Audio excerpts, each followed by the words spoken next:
ಶ್ರೀ ಬಸವ ಟಿವಿಯ ಸಮಸ್ತ ವೀಕ್ಷಕ ಬಂಧುಗಳಿಗೆ ಶರಣು ಶರಣಾರ್ಥಿ. ಅರಿತ ನುರಿತ ಭವಿತವನ್ನು ವಚಿಸುವ ಗೋಚರ ವಿಚಾರಧಾರೆಯ ಸಂಸ್ಕಾರಭರಿತ ಕಾರ್ಯಕ್ರಮವಾದ ಅನುಭವಗೋಷ್ಠಿ ಕಾರ್ಯಕ್ರಮಕ್ಕೆ ತಮ್ಮೆಲ್ಲರಿಗೂ ಆತ್ಮೀಯವಾದ ಸ್ವಾಗತ ಸುಸ್ವಾಗತ. ಹಾಗೆ ತಮ್ಮೆಲ್ಲರಿಗೂ 76ನೇ ಸ್ವಾತಂತ್ರ್ಯೋತ್ಸವದ ಹಾರ್ದಿಕ ಶುಭಾಶಯಗಳು. ಪ್ರಿಯ ವೀಕ್ಷಕರೇ, ಆಗಸ್ಟ್ 15 ಅಂದರೆ ನಮಗೆಲ್ಲ ಎಲ್ಲಿಲ್ಲದ ಸಂತಸ, ಸಂಭ್ರಮ, ಉತ್ಸಾಹ, ಕೆಚ್ಚೆದೆಯ ಕಿಚ್ಚು, ಹಾಗೆ ಒಮ್ಮೆ ಬಡಿದೆಚ್ಚರಿಸುವಂತಹ ಸುದಿನ. ಯಾಕೆ ಅಂದರೆ ಪಾರತಂತ್ರದ ಪಾಷಾಣವನ್ನು ಒದ್ದು ಸ್ವಾತಂತ್ರ್ಯದ ಸವಿ ಅಮೃತವನ್ನು ಉಂಡಂತಹ ಶುಭ ದಿನ ಆಗಸ್ಟ್ 15. ಇಂತಹ ಸ್ವಾತಂತ್ರ್ಯ ದಿನಾಚರಣೆಯ ಅಂಗವಾಗಿ ಸ್ವಾತಂತ್ರ್ಯ ಸಂಗ್ರಾಮದ ಸವಿನೆನಪು ಎನ್ನುವ ಶೀರ್ಷಿಕೆಯಡಿಯಲ್ಲಿ ನಮ್ಮ ಅನುಭವಗೋಷ್ಠಿ ವೇದಿಕೆಯಲ್ಲಿ ಸ್ವಾತಂತ್ರ್ಯೋತ್ಸವವನ್ನು ಕುರಿತಂತಹ ಹಲವಾರು ಮಾಹಿತಿಗಳನ್ನು ನಿಮ್ಮೊಂದಿಗೆ ಹಂಚಿಕೊಳ್ಳಲು ನಮ್ಮ ಅನುಭವಗೋಷ್ಠಿ ಕಾರ್ಯಕ್ರಮವನ್ನು ಇದೀಗ ಆರಂಭಿಸೋಣ. ಈ ಕಾರ್ಯಕ್ರಮದಲ್ಲಿ ನಿಮಗೆ ಅತ್ಯುತ್ತಮವಾದಂತಹ ಸ್ವಾತಂತ್ರ್ಯದ ಮಹತ್ವವನ್ನು ತಿಳಿಸುವಂತಹ ಹಲವಾರು ಮಾಹಿತಿಗಳನ್ನು ತಿಳಿಸಿಕೊಡಲು ನಮ್ಮ ವೇದಿಕೆಗೆ ಆಗಮಿಸಿರುವಂತಹ ಅತಿಥಿಗಳನ್ನು ಈ ಕಾರ್ಯಕ್ರಮಕ್ಕೆ ಸ್ವಾಗತಿಸುತ್ತಾ ಪರಿಚಯ ಮಾಡಿಕೊಳ್ಳೋಣ ಬನ್ನಿ. ಮೊದಲಿಗೆ doctor Shailaja Saptagiri AB doctor Shailaja Saptagiri AB ಮುಖ್ಯಸ್ಥರು, ಕನ್ನಡ ವಿಭಾಗ, AES national college, Gauribidanur. Madam, ತಮಗೆ ಕಾರ್ಯಕ್ರಮಕ್ಕೆ ಆತ್ಮೀಯವಾದಂತಹ ಸ್ವಾಗತ. ಶರಣು ಶರಣಾರ್ಥಿ. ಶರಣು ಶರಣಾರ್ಥಿಗಳು. ಹಾಗೆ ಮತ್ತೋರ್ವ ಅತಿಥಿಗಳಾದಂತಹ ಆರ್ ಅನ್ನಪೂರ್ಣ, ಶಿಕ್ಷಕರು, GHPS ಎಲೆಬೇತೂರು. ಮೇಡಮ್, ತಮಗೂ ಕೂಡ ಕಾರ್ಯಕ್ರಮಕ್ಕೆ ಆತ್ಮೀಯವಾದಂತಹ ಸ್ವಾಗತ. ಶರಣು ಶರಣಾರ್ಥಿ. ಶರಣು ಶರಣಾರ್ಥಿಗಳು. ಮತ್ತೋರ್ವ ಅತಿಥಿಗಳಾದಂತಹ ಗಂಗಾ ವೆಂಕಟೇಶ್, ಶಿಕ್ಷಕರು, GHPS ಎಲೆಬೇತೂರು. ಮೇಡಮ್, ತಮಗೂ ಕೂಡ ಕಾರ್ಯಕ್ರಮಕ್ಕೆ ಹೃತ್ಪೂರ್ವಕ ಸ್ವಾಗತ. ಶರಣು ಶರಣಾರ್ಥಿ. ಶರಣು ಶರಣಾರ್ಥಿಗಳು ಮೇಡಮ್. ಡಾಕ್ಟರ್ ಹಸೀನಾ HK, ಸಂಶೋಧನಾ ಮತ್ತು ಬೋಧನಾ ಸಹಾಯಕರು, ಕುವೆಂಪು ವಿಶ್ವವಿದ್ಯಾಲಯ, ಶಿವಮೊಗ್ಗ. ಇವರು ನಮ್ಮ ವೇದಿಕೆಯಲ್ಲಿರುವಂತಹ ಮತ್ತೋರ್ವ ಅತಿಥಿಗಳು. ಮೇಡಮ್, ತಮಗೂ ಕೂಡ ಕಾರ್ಯಕ್ರಮಕ್ಕೆ ಹೃತ್ಪೂರ್ವಕ ಸ್ವಾಗತ. ಶರಣು ಶರಣಾರ್ಥಿ. ಶರಣು ಶರಣಾರ್ಥಿಗಳು. ಪ್ರಿಯ ವೀಕ್ಷಕರೇ, ಇವತ್ತಿನ ಸ್ವಾತಂತ್ರ್ಯ ಮಹೋತ್ಸವದ ಈ ಕಾರ್ಯಕ್ರಮದಲ್ಲಿ ಎಲ್ಲ ಮಹಿಳಾ ಮಣಿಗಳು ನಿಮ್ಮ ಮನೆಗೆ ಆಗಮಿಸಿದ್ದೀವಿ. ಇವತ್ತಿನ ನಮ್ಮ ಸ್ವಾತಂತ್ರ್ಯ ಸಂಭ್ರಮದಲ್ಲಿ ಹಲವಾರು ಸ್ವಾತಂತ್ರ್ಯ ದಿನಾಚರಣೆಗೆ ಕುರಿತಂತಹ ಸ್ವಾತಂತ್ರ್ಯೋತ್ಸವಕ್ಕೆ ಸಂಬಂಧಿಸಿದಂತಹ ಹಲವಾರು ವಿಚಾರಗಳನ್ನು ನಿಮ್ಮ ಮುಂದೆ ನಾವು ಮಂಡನೆ ಮಾಡಲಿದ್ದೀವಿ. ಮೊದಲಿಗೆ ನಾನು ಶ್ರೀಮತಿ ಡಾಕ್ಟರ್ ಶೈಲಜಾ ಸಪ್ತಗಿರಿ ಮೇಡಮ್ ಅವರ ಹತ್ರ ಹೋಗ್ತಾ ಇದ್ದೀನಿ. ಮೇಡಮ್, ನಮ್ಮ ಈ ಸ್ವಾತಂತ್ರ್ಯ ಸಂಗ್ರಾಮದಲ್ಲಿ ಬ್ರಿಟಿಷರು ಆಡಳಿತ ಹೇಗಿತ್ತು, ಹಾಗೆ ಶೈಕ್ಷಣಿಕ ಕ್ರಾಂತಿ ಹೇಗಿತ್ತು ಅನ್ನೋ ಒಂದು ವಿಚಾರದ ಬಗ್ಗೆ ನಮ್ಮ ವೀಕ್ಷಕರಿಗೆ ನೀವು ಏನೆಲ್ಲ ಮಾಹಿತಿಗಳನ್ನ ತಿಳಿಸ್ಕೊಡ್ತಿದ್ದೀರಾ ಮೇಡಮ್? ಋತಂ ಒಂದೇ ಗೆಲ್ಲುವುದು ಅನೃತಂ ಅಲ್ತು, ವಿದ್ಯೆಯೇನೆ ಅಮೃತವೇ ಅವಿದ್ಯೆಯಲ್ತು, ವಿಶ್ವಭಾರತಿ ಶರಣು ಕಿರುತೀರ್ಥಮಲ್ತು. ತಮ್ಮೆಲ್ಲರಿಗೂ ಕೂಡ 76ನೇ ಸ್ವತಂತ್ರ ದಿನಾಚರಣೆಯ ಶುಭಾಶಯಗಳನ್ನ ನಾನು ಕೋರ್ತಾ ಇದ್ದೀನಿ. ಆತ್ಮೀಯರೇ, ತಮ್ಮೆಲ್ಲರಿಗೂ ಕೂಡ ತಿಳಿದೇ ಇದೆ, ಜಾಗತಿಕ ಇತಿಹಾಸದಲ್ಲಿ ಭಾರತದ ಸ್ವತಂತ್ರ ಸಂಗ್ರಾಮಕ್ಕೆ ಸರಿಸಾಟಿಯಾದಂಥ ಘಟನೆ ಬಹುಶಃ ಇನ್ನೊಂದಿರಲಿಕ್ಕಿಲ್ಲ ಅಂತ ನಾವಾದರೂ ಭಾವಿಸ್ತೀವಿ. ಯಾಕಂದರೆ ಅಹಿಂಸೆಯನ್ನೇ ಅಸ್ತ್ರವನ್ನಾಗಿಸ್ಕೊಂಡು, ಸತ್ಯಾಗ್ರಹವನ್ನೇ ಶಸ್ತ್ರವನ್ನಾಗಿಸ್ಕೊಂಡು, ಗಾಂಧೀಜಿಯವರ ನಾಯಕತ್ವದಲ್ಲಿ ಸಹಸ್ರಾರು ಜನ, ಲಕ್ಷಾಂತರ ಜನ, ಕೋಟ್ಯಾನುಕೋಟಿ ಜನರ ತ್ಯಾಗ ಬಲಿದಾನಗಳ ಫಲವಾಗಿ ನಾವು ಈ ಸ್ವತಂತ್ರವನ್ನು ಗಳಿಸಿದ್ದೀವಿ. ಇವತ್ತು ವಾಸ್ತವವಾಗಿ ಹೇಳಬೇಕು ಅಂದರೆ ಸ್ವತಂತ್ರ ನಮಗೆ ಸಿಕ್ಕಿದ್ದಲ್ಲ, ಅದನ್ನು ನಾವು ಪಡ್ಕೊಂಡಿದ್ದು. ಈ ಒಂದು ಹಿನ್ನೆಲೆಯಲ್ಲಿ ಬ್ರಿಟಿಷ್ ಆಡಳಿತ ಮತ್ತು ಅಕ್ಷರ ಕ್ರಾಂತಿ ಅಥವಾ ಶೈಕ್ಷಣಿಕ ಕ್ರಾಂತಿ ಅಂತಕ್ಕಂಥ ವಿಚಾರವನ್ನು ಕುರಿತು ಇವತ್ತು ಮಾತಾಡ್ತಾ ಇದ್ದೀವಿ. ಅಕ್ಷರ ಕ್ರಾಂತಿ ದೇಶಕ್ಕೆ ಶಾಂತಿ, ತಮ್ಮೆಲ್ಲರಿಗೂ ಕೂಡ ತಿಳಿದೇ ಇದೆ. ನಹಿ ಜ್ಞಾನೇನ ಸಾದೃಶ್ಯಂ ಪವಿತ್ರಂ ಅಂತೀವಿ. ಜ್ಞಾನಕ್ಕಿಂತಲೂ ಶ್ರೇಷ್ಠವಾದದ್ದು ಯಾವುದೂ ಇಲ್ಲ. ಏಕೆಂದರೆ ಈ ಶಿಕ್ಷಣಕ್ಕೆ ಅಥವಾ ನಾವೇನು ವೈಚಾರಿಕವಾಗಿ ವಿಚಾರಗಳನ್ನ ತಿಳ್ಕೊಳ್ಳಿಕ್ಕೆ, ನಮ್ಮ ಬದುಕನ್ನು ಸುವ್ಯವಸ್ಥಿತವಾಗಿ ರೂಪಿಸ್ಕೊಳ್ಳಿಕ್ಕೆ ನಾವು ಅಕ್ಷರ ಜ್ಞಾನವನ್ನು ಬಹಳ ಮುಖ್ಯವಾಗಿ ಅವಲಂಬಿಸ್ತಾ ಇದ್ದೀವಿ. ಅದು ನಮ್ಗೆ ಬಹಳ ಮುಖ್ಯವಾಗಿ ತಿಳಿದಿರುವಂಥದ್ದೇ ಆಗಿದೆ. ಹಾಗಾಗಿ ಶಿಕ್ಷಣವನ್ನು ಗಳಿಸ್ಲಿಕ್ಕೋಸ್ಕರ, ಅದರಲ್ಲೂ ಕೂಡ ನಾವು ಬ್ರಿಟಿಷ್ ಪೂರ್ವದಲ್ಲಿ ನೋಡುವಂಥದ್ದಾದರೆ ನಮ್ಮ ಸಮಾಜದಲ್ಲಿ ಸಾಕಷ್ಟು ಶೈಕ್ಷಣಿಕವಾದಂಥ ಒಂದು ಅಸಮಾನತೆಯನ್ನು ನಾವು ಗಮನಿಸ್ತೀವಿ. ಅಲ್ಲಿ ಕೆಳವರ್ಗದವರಿಗೆ ಮತ್ತು ಮಧ್ಯಮ ವರ್ಗದವರಿಗೆ ವಿದ್ಯಾಭ್ಯಾಸವನ್ನು ಕಲೀಲಿಕ್ಕೆ ಅವಕಾಶ ಇರಲ್ಲ. ಅದರ ಜೊತೆಗೆ ಸ್ತ್ರೀಯರಿಗಂತೂ ಶಿಕ್ಷಣವನ್ನು ಕಲೀಲಿಕ್ಕೆ ಅವಕಾಶ ಇರೋದೇ ಇಲ್ಲ. ಅದಕ್ಕೂ ಗುರುಕುಲದ ವ್ಯವಸ್ಥೆ ಇರುತ್ತೆ, ಮದರಸಗಳಿರುತ್ತೆ, ಕೂಲಿ ಮಠಗಳಿರುತ್ತೆ. ಆದರೆ ಎಲ್ಲರಿಗೂ ಕೂಡ ಸಮಾನತೆಯಿಂದ ಶಿಕ್ಷಣವನ್ನು ಕಲೀಲಿಕ್ಕೆ ಅವಕಾಶಗಳು ಇರಲ್ಲ.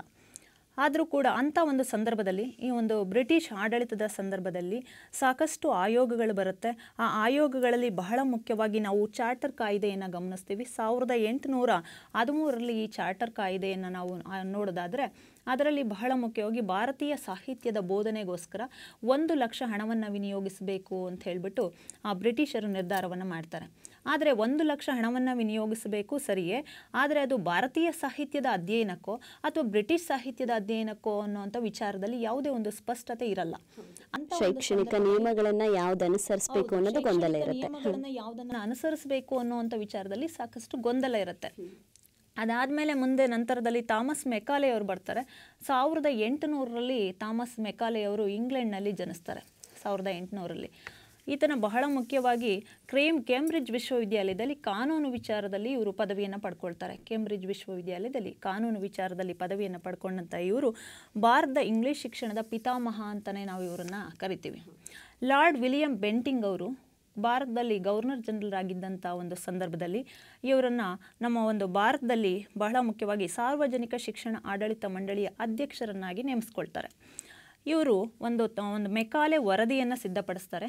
ಅಂದರೆ ಭಾರತದಲ್ಲಿ ಶೈಕ್ಷಣಿಕವಾಗಿ ಏನೆಲ್ಲ ಮಾರ್ಪಾಡುಗಳನ್ನು ಮಾಡ್ಬೋದು ಅನ್ನುವಂಥ ಒಂದು ಹಿನ್ನೆಲೆಯಲ್ಲಿ ಒಂದು ವರದಿಯನ್ನು ಸಿದ್ಧಪಡಿಸ್ತಾರೆ. ಅದನ್ನು ನಾವು ಮೆಕಾಲೆ ವರದಿ ಅಂತ ಹೇಳಿಬಿಟ್ಟು ಕರಿತೀವಿ. ಅದರಲ್ಲಿ ಬಹಳ ಮುಖ್ಯವಾಗಿ ಇವರು ಏನನ್ನು ಮಂಡಿಸ್ತಾರೆ ಅಂದರೆ ಭಾರತದಲ್ಲಿ ಆಂಗ್ಲ ಮಾಧ್ಯಮದಲ್ಲಿ ಶಿಕ್ಷಣವನ್ನು ಪ್ರಾರಂಭಿಸಬೇಕು ಅಂತ ಮಂಡಿಸ್ತಾರೆ. ಹಾಗಾಗಿ ಅಲ್ಲಿಂದ ಕಾನ್ವೆಂಟ್ ಎಜುಕೇಷನ್ ಅಂತಕ್ಕಂಥದ್ದು, ಕಾನ್ವೆಂಟ್ ಶಿಕ್ಷಣ ಪದ್ಧತಿ ಎನ್ನುವಂಥದ್ದು ಪ್ರಾರಂಭ ಆಗುತ್ತೆ. ಅದಷ್ಟನ್ನೇ ಮಂಡಿಸಿದರೆ ಸಂತೋಷದಾಯಕವಾಗಿರ್ತಿತ್ತು. ಆದರೆ ಆ ಹಿಂದೆ ಇದ್ದಂಥ ಗುರುಕುಲ ವ್ಯವಸ್ಥೆಯನ್ನು ರದ್ದುಗೊಳಿಸಿ ಅಂತ ಕೂಡ ಅವರು ಹೇಳ್ತಾರೆ. ಹಾಗಾಗಿ ಗುರುಕುಲ ವ್ಯವಸ್ಥೆಯನ್ನು ರದ್ದುಗೊಳಿಸಿ ಕಾನ್ವೆಂಟ್ ಶಿಕ್ಷಣ ವ್ಯವಸ್ಥೆಯನ್ನು ಜಾರಿಗೊಳಿಸ್ತಾರೆ. ಇದಕ್ಕೆ ಸಾಕಷ್ಟು ಜನರ ಪ್ರೋತ್ಸಾಹವೂ ಕೂಡ ಇತ್ತು ಅನ್ನೋದು ನಾವು ಗಮನಿಸ್ತೀವಿ. ರಾಜಾರಾಮ್ ಮೋಹನ್ ರಾಯ್ ಅಂತ ಮೊದಲಾದಿಯಾಗಿ ಮಹಾನ್ ವ್ಯಕ್ತಿಗಳು ಕೂಡ ಇದಕ್ಕೆ ಇಂಗ್ಲೀಷ್ ಶಿಕ್ಷಣಕ್ಕೆ ಪ್ರೋತ್ಸಾಹವನ್ನು ಕೊಡ್ತಾರೆ. ಅದಾದಮೇಲೆ ನಂತರದಲ್ಲಿ ನಾವಿಲ್ಲಿ ಗಮನಿಸುವಂಥದ್ದಾದರೆ ಅವನಿಗೆ ಭಾರತೀಯ ಸಾಹಿತ್ಯದ ಬಗ್ಗೆ ಸಾಕಷ್ಟು ದುರಭಿಮಾನ ಇರುತ್ತೆ. ಇಂಗ್ಲೀಷ್ ಸಾಹಿತ್ಯದ ಬಗ್ಗೆ ಸಾಕಷ್ಟು ಗೌರವ ಇರುತ್ತೆ. ಭಾರತೀಯ ಸಾಹಿತ್ಯ, ಅರೇಬಿಕ್ ಸಾಹಿತ್ಯ ಜೊತೆಗೆ ಎಲ್ಲ ಒಂದು ಸಾಹಿತ್ಯಗಳೇನಿದೆ ಇವೆಲ್ಲ ಸಾಹಿತ್ಯಕ್ಕಿಂತ ಭಾಳ ಮುಖ್ಯವಾಗಿ ಯುರೋಪಿನ ಸಾಹಿತ್ಯ ಇದೆಯಲ್ಲ, ಇದು ಯುರೋಪಿನ ಸಾಹಿತ್ಯದ ಗ್ರಂಥ ಭಂಡಾರದ ಒಂದು ಕಪಾಟಿಗೆ ಸರಿಸಮಾನ ಆಗಲ್ಲ ಅನ್ನೋ ರೀತಿಯಲ್ಲಿ ಒಂದು ಭಾರತೀಯ ಸಾಹಿತ್ಯವನ್ನು ಅಲ್ಲಗಳೆದು ಮಾತಾಡೋದನ್ನು ನಾವಲ್ಲಿ ಗ್ರಹಿಸ್ತಾ ಹೋಗ್ತೀವಿ. ಅಂದರೆ ಭಾರತೀಯ ಸಾಹಿತ್ಯದ ಬಗ್ಗೆ ಅವರಿಗೆ ಎಷ್ಟು ಮಟ್ಟಿಗೆ ದುರಭಿಮಾನ ಇತ್ತು ಅನ್ನೋದನ್ನು ನಾವಲ್ಲಿ ಗಮನಿಸ್ಬೋದು. ಹಾಗೆ ನೋಡಿದ್ರೆ ಶಿಕ್ಷಣದಲ್ಲಿ ಭಾರತದಲ್ಲಿ ಬ್ರಿಟಿಷರು ಬರೋಕ್ಕೆ ಮುಂಚೆಯೇ ಕೂಡ ಭಾರತದಲ್ಲಿ ಸಾಕಷ್ಟು ಔನ್ನತ್ಯವಾದಂಥ ಪ್ರಗತಿಯನ್ನು ನಾವು ಕಂಡಿರ್ತೀವಿ. ಯಾಕೆಂದರೆ ಕ್ರಿಸ್ತಪೂರ್ವದಲ್ಲೇ ನಳಂದ ವಿಶ್ವವಿದ್ಯಾಲಯನ ನಾವು ಗಮನಿಸ್ತೀವಿ. ಕ್ರಿಸ್ತಪೂರ್ವ 12ನೇ ಶತಮಾನದಲ್ಲಿ ನಳಂದ ವಿಶ್ವವಿದ್ಯಾಲಯದಲ್ಲಿ 10,000 ಜನ ಮಕ್ಕಳು ವಿದ್ಯಾಭ್ಯಾಸ ಮಾಡ್ತಿರ್ತಾರೆ. 2,000 ಶಿಕ್ಷಕರು ಬೋಧನೆಯನ್ನು ಮಾಡ್ತಾ ಇರ್ತಾರೆ. 50 ಲಕ್ಷಕ್ಕೂ ಹೆಚ್ಚು ಗ್ರಂಥಗಳಲ್ಲಿರುತ್ತೆ ನಳಂದ ವಿಶ್ವವಿದ್ಯಾಲಯದಲ್ಲಿ. ಅಷ್ಟೇ ಅಲ್ಲ, ಜಗತ್ತಿನಾದ್ಯಂತ ಬಹುತೇಕ ರಾಷ್ಟ್ರಗಳಿಂದ ನಮಗೆ ಒಂದು ಅವಕಾಶ ಅಂಥ ವಿಶ್ವವಿದ್ಯಾಲಯದಲ್ಲಿ ಓದೋಕ್ಕೆ ಸಿಕ್ಕಿದ್ರೆ ಸಾಕ ಅಂಥ ಒಂದು ಕಾಯ್ತಾ ಇರೋವಂಥ ಪರಿಸ್ಥಿತಿ ಇತ್ತು.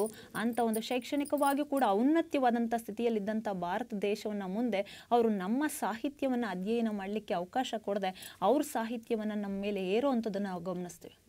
ಬ್ರಿಟಿಷರು ಭಾರತದಲ್ಲಿ ಈ ಒಂದು ಶಿಕ್ಷಣ ವ್ಯವಸ್ಥೆಯನ್ನು ಪ್ರಾರಂಭಿಸಿದ ಉದ್ದೇಶ ಭಾರತೀಯರೆಲ್ಲರೂ ಶಿಕ್ಷಣವನ್ನು ಪಡ್ಕೊಂಡು ಅವರು ಶೈಕ್ಷಣಿಕವಾಗಿ ಮುಂದುವರಿಲಿ ಅನ್ನೋದಕ್ಕಿಂತ ಹೆಚ್ಚಾಗಿ ನಮ್ಮ ಆಡಳಿತ ಸುಸೂತ್ರವಾಗಿ ಸಾಗೋದಕ್ಕೆ ಅನುಕೂಲವಾಗಲಿ, ನಮ್ಮ ಧಾರ್ಮಿಕ ವಿಚಾರಗಳನ್ನು ಭಾರತೀಯರ ಮೇಲೆ ಏರೋದಕ್ಕೆ ಅನುಕೂಲ ಆಗಲಿ ಅನ್ನೋದೇ ಅಲ್ಲಿ ಬಹಳ ಮುಖ್ಯವಾಗಿರುತ್ತೆ. ಹಾಗಾಗಿ ಅವರು ನಮ್ಮಲ್ಲಿ ಕಂಪನಿ ಅಂದರೆ ಬ್ರಿಟಿಷ್ ಒಂದು ಈಸ್ಟ್ ಇಂಡಿಯಾ ಕಂಪನಿಯನ್ನು ಪ್ರಾರಂಭಿಸಿದ್ದಾದಮೇಲೆ ಕಂಪನಿಯ ಆಡಳಿತ ಸುಗಮವಾಗಿ ಸಾಗಬೇಕು ಅನ್ನುವಂಥ ಉದ್ದೇಶಕ್ಕೋಸ್ಕರ ಇಲ್ಲಿ ಇಂಗ್ಲೀಷ್ ಶಿಕ್ಷಣವನ್ನು ಪ್ರಾರಂಭಿಸ್ತಾರೆ ಭಾರತದಲ್ಲಿ. ಬ್ರಿಟಿಷರು ಭಾರತದ ಮೇಲೆ ಎಷ್ಟರ ಮಟ್ಟಿಗೆ ತಮ್ಮ ಅಧಿಪತ್ಯವನ್ನು ಸಾಧಿಸಿದ್ರು ಅಂದರೆ ಶಿಕ್ಷಣ ಅಷ್ಟೇ ಅಲ್ಲ, ಪ್ರತಿಯೊಂದು ವಿಷಯದಲ್ಲೂ ಕೂಡ ನಾವು ಹೇಳಿದಂತೆಯೇ ಭಾರತೀಯರು ಇರಬೇಕು ಅನ್ನೋ ಒಂದು ನಿಟ್ಟಿನಲ್ಲಿ ಅವರು ತಮ್ಮ ಒಂದು ಏನು ಪಾರತಂತ್ರಕ್ಕೆ ನಮ್ಮನ್ನು ಒಳಗಾಗಿಸಿದ್ರು. ಅಂದರೆ ಶಿಕ್ಷಣವೂ ಕೂಡ ನಮ್ಮಿಚ್ಛೆಯಂತೆ ಇರಬಾರ್ದು. ಬ್ರಿಟಿಷ್ ಸರ್ಕಾರ ಏನೆಲ್ಲ ನಿಯಮಗಳನ್ನು ಒಳಗೊಂಡಂತೆ ಶೈಕ್ಷಣಿಕ ಸಂಸ್ಥೆಗಳನ್ನು ತೆರೆಯುತ್ತೋ ಆ ಸಂಸ್ಥೆಗಳಿಗೆ ಭಾರತೀಯರು ತಕ್ಕ ಹಾಗೆ ಶಿಕ್ಷಣವನ್ನು ಪಡಿಬೇಕು ಅನ್ನೋ ಒಂದು ಆದೇಶವನ್ನು ಹೊರಡಿಸಿರ್ತಾರೆ. ಹಾಗಾಗಿ ಸ್ವಾತಂತ್ರ್ಯ ಹೋರಾಟಕ್ಕೆ ಅದು ಕೂಡ ಒಂದು ಕಾರಣ ಆಗಬಹುದು ಅಂತ ನಿಮ್ಮ ಒಂದು ವಾದ ಆಗಿದೆ. ಮತ್ತೆ ನಾನು ನಿಮ್ಮ ಹತ್ರ ಬರ್ತೀನಿ. ಅದಕ್ಕೆ ಮುಂಚೆ ಮೇಡಮ್ ಗಂಗಾ ಮೇಡಮ್ ಅವ್ರ ಹತ್ರ ಹೋಗ್ತೀನಿ. ಮೇಡಮ್, ಆಗಲೇ ಶೈಲಜಾ ಮೇಡಮ್ ಹೇಳಿದಾಗೆ ಸ್ವಾತಂತ್ರ್ಯ ಅಂದಿದ್ದು ನಮಗೆ ಸಿಕ್ಕಿದ್ದಲ್ಲ, ನಾವು ಪಡ್ಕೊಂಡಿದ್ದು ಅಂತ ಹೇಳಿದ್ರು.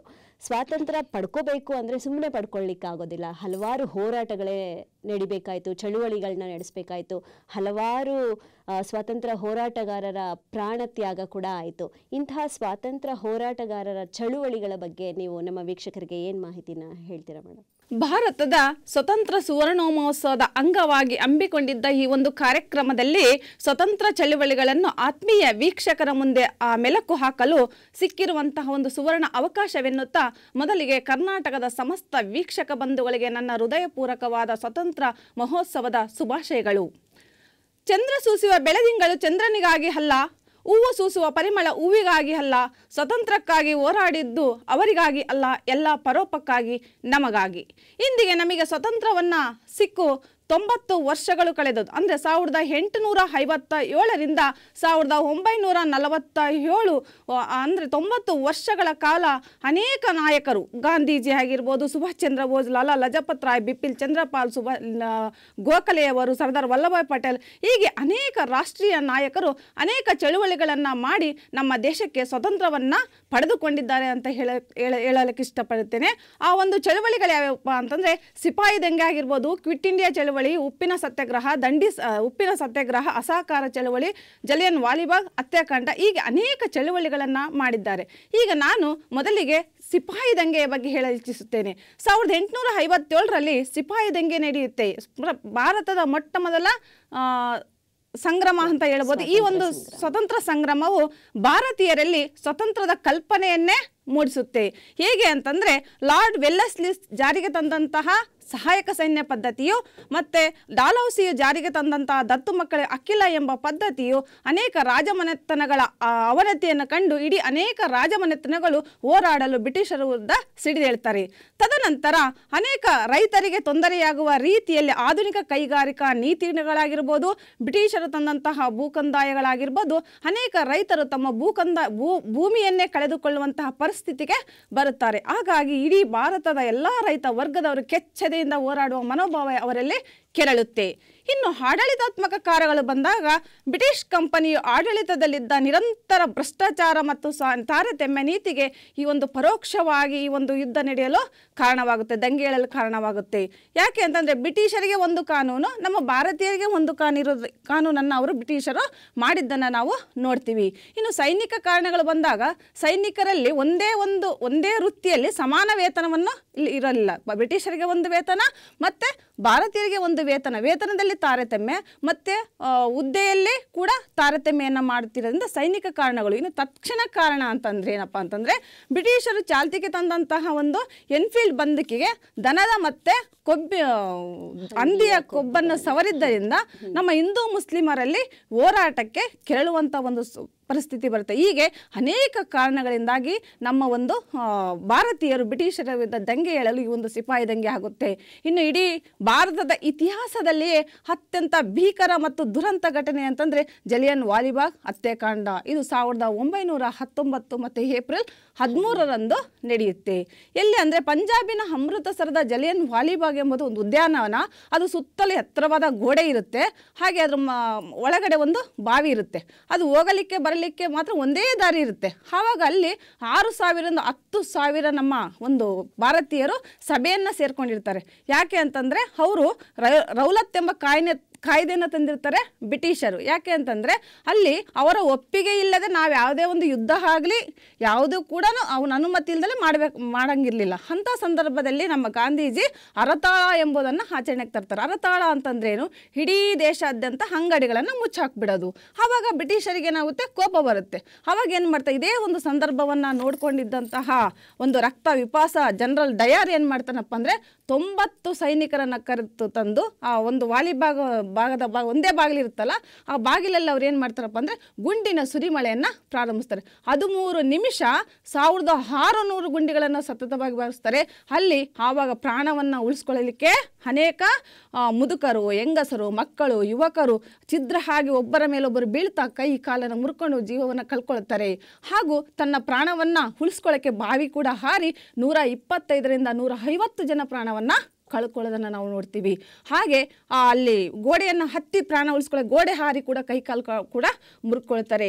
ಹೀಗೆ 1600 ಗುಂಡಿನಲ್ಲಿ 1200 ಜನಸಂಖ್ಯೆಯ ಒಂದು ಜಾಲಿಯನ್ ವಾಲಿಬಾಗ್ ಹತ್ಯೆಕಾಂಡವನ್ನು ನಾವು ಇಡೀ ಒಂದು ಜಾಲಿಯನ್ ಉದ್ಯಾನವನವೇ ಸ್ಮಶಾನವಾಗಿ ಹೋಗುತ್ತೆ ಕೇವಲ ಒಂದು 13 ನಿಮಿಷದಲ್ಲಿ. ಆದರೆ ಕಾಟಾಚಾರಕ್ಕೆ 379 ಜನ ಅಂತ ಸರ್ಕಾರ ನಮಗೆ ಒಂದು ಉದಾಸೀನದ ಉತ್ತರವನ್ನು ನೀಡಿದ್ದನ್ನು ನೋಡ್ಬೋದು.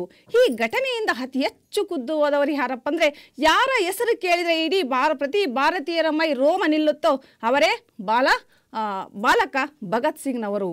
ಇವರು ತುಂಬ ಈ ಒಂದು ಘಟನೆಯಿಂದ ಅತ್ಯಂತ ಖುದ್ದು ಹೋಗ್ತಾರೆ. ಇಂತಹ ಒಂದು ಅನೇಕ ನೂರಾರು ಸಾವಿರಾರು ಭಾರತೀಯ ಪ್ರಜೆಗಳು, ರೈತರು, ಸೈನಿಕರು, ಇಡೀ ಭಾರತ ಒಂದು ಸಮೂಹವೇ ಕೂಡಿಕೊಂಡು ಹೋರಾಟವನ್ನು ಮಾಡಿ ಅನೇಕ ಪ್ರಾಣ ಬಲಿದಾನಗಳನ್ನು ನಮ್ಮ ಸ್ವತಂತ್ರಕ್ಕಾಗಿ ಕೊಡೋದನ್ನು ನಾವು ನೋಡ್ತೀವಿ. ಹಾಗಾಗಿ ವಾಲಾಬಾಗ್ ಈ ದುರಂತದಲ್ಲಿ ನಮಗೆ ಭಗತ್ ಸಿಂಗ್ ಅಂತ ಒಬ್ಬ ಬಾಲ ಸ್ವಾತಂತ್ರ್ಯ ಹೋರಾಟಗಾರ ಕೂಡ ಸಿಗ್ತಾನೆ. ಸೊ ಮತ್ತೆ ನಾನು ನಿಮ್ಮ ಹತ್ರ ಬರ್ತೀನಿ ಮೇಡಮ್. ಹಲವಾರು ಚಳುವಳಿಗಳನ್ನು ನಡೆಸಿ, ಹಲವಾರು ಹೋರಾಟಗಳನ್ನು ನಡೆಸಿ, ಹಲವಾರು ಸ್ವಾತಂತ್ರ್ಯ ಹೋರಾಟಗಾರರ ಪ್ರಾಣ ತ್ಯಾಗ ಆದಮೇಲೆ ಸಿಕ್ಕಂತಹ ಈ ಸ್ವಾತಂತ್ರ್ಯ ಇವತ್ತು ನಾವು ಇಷ್ಟು ಸಂಭ್ರಮದಿಂದ ಆಚರಣೆ ಮಾಡ್ತಾ ಇದ್ದೀವಿ ಅಂದರೆ ನಿಜಕ್ಕೂ ಅಂತಹ ಬಲಿದಾನಿಗಳು ಯಾರೆಲ್ಲ ಇದ್ದಾರೆ, ಆ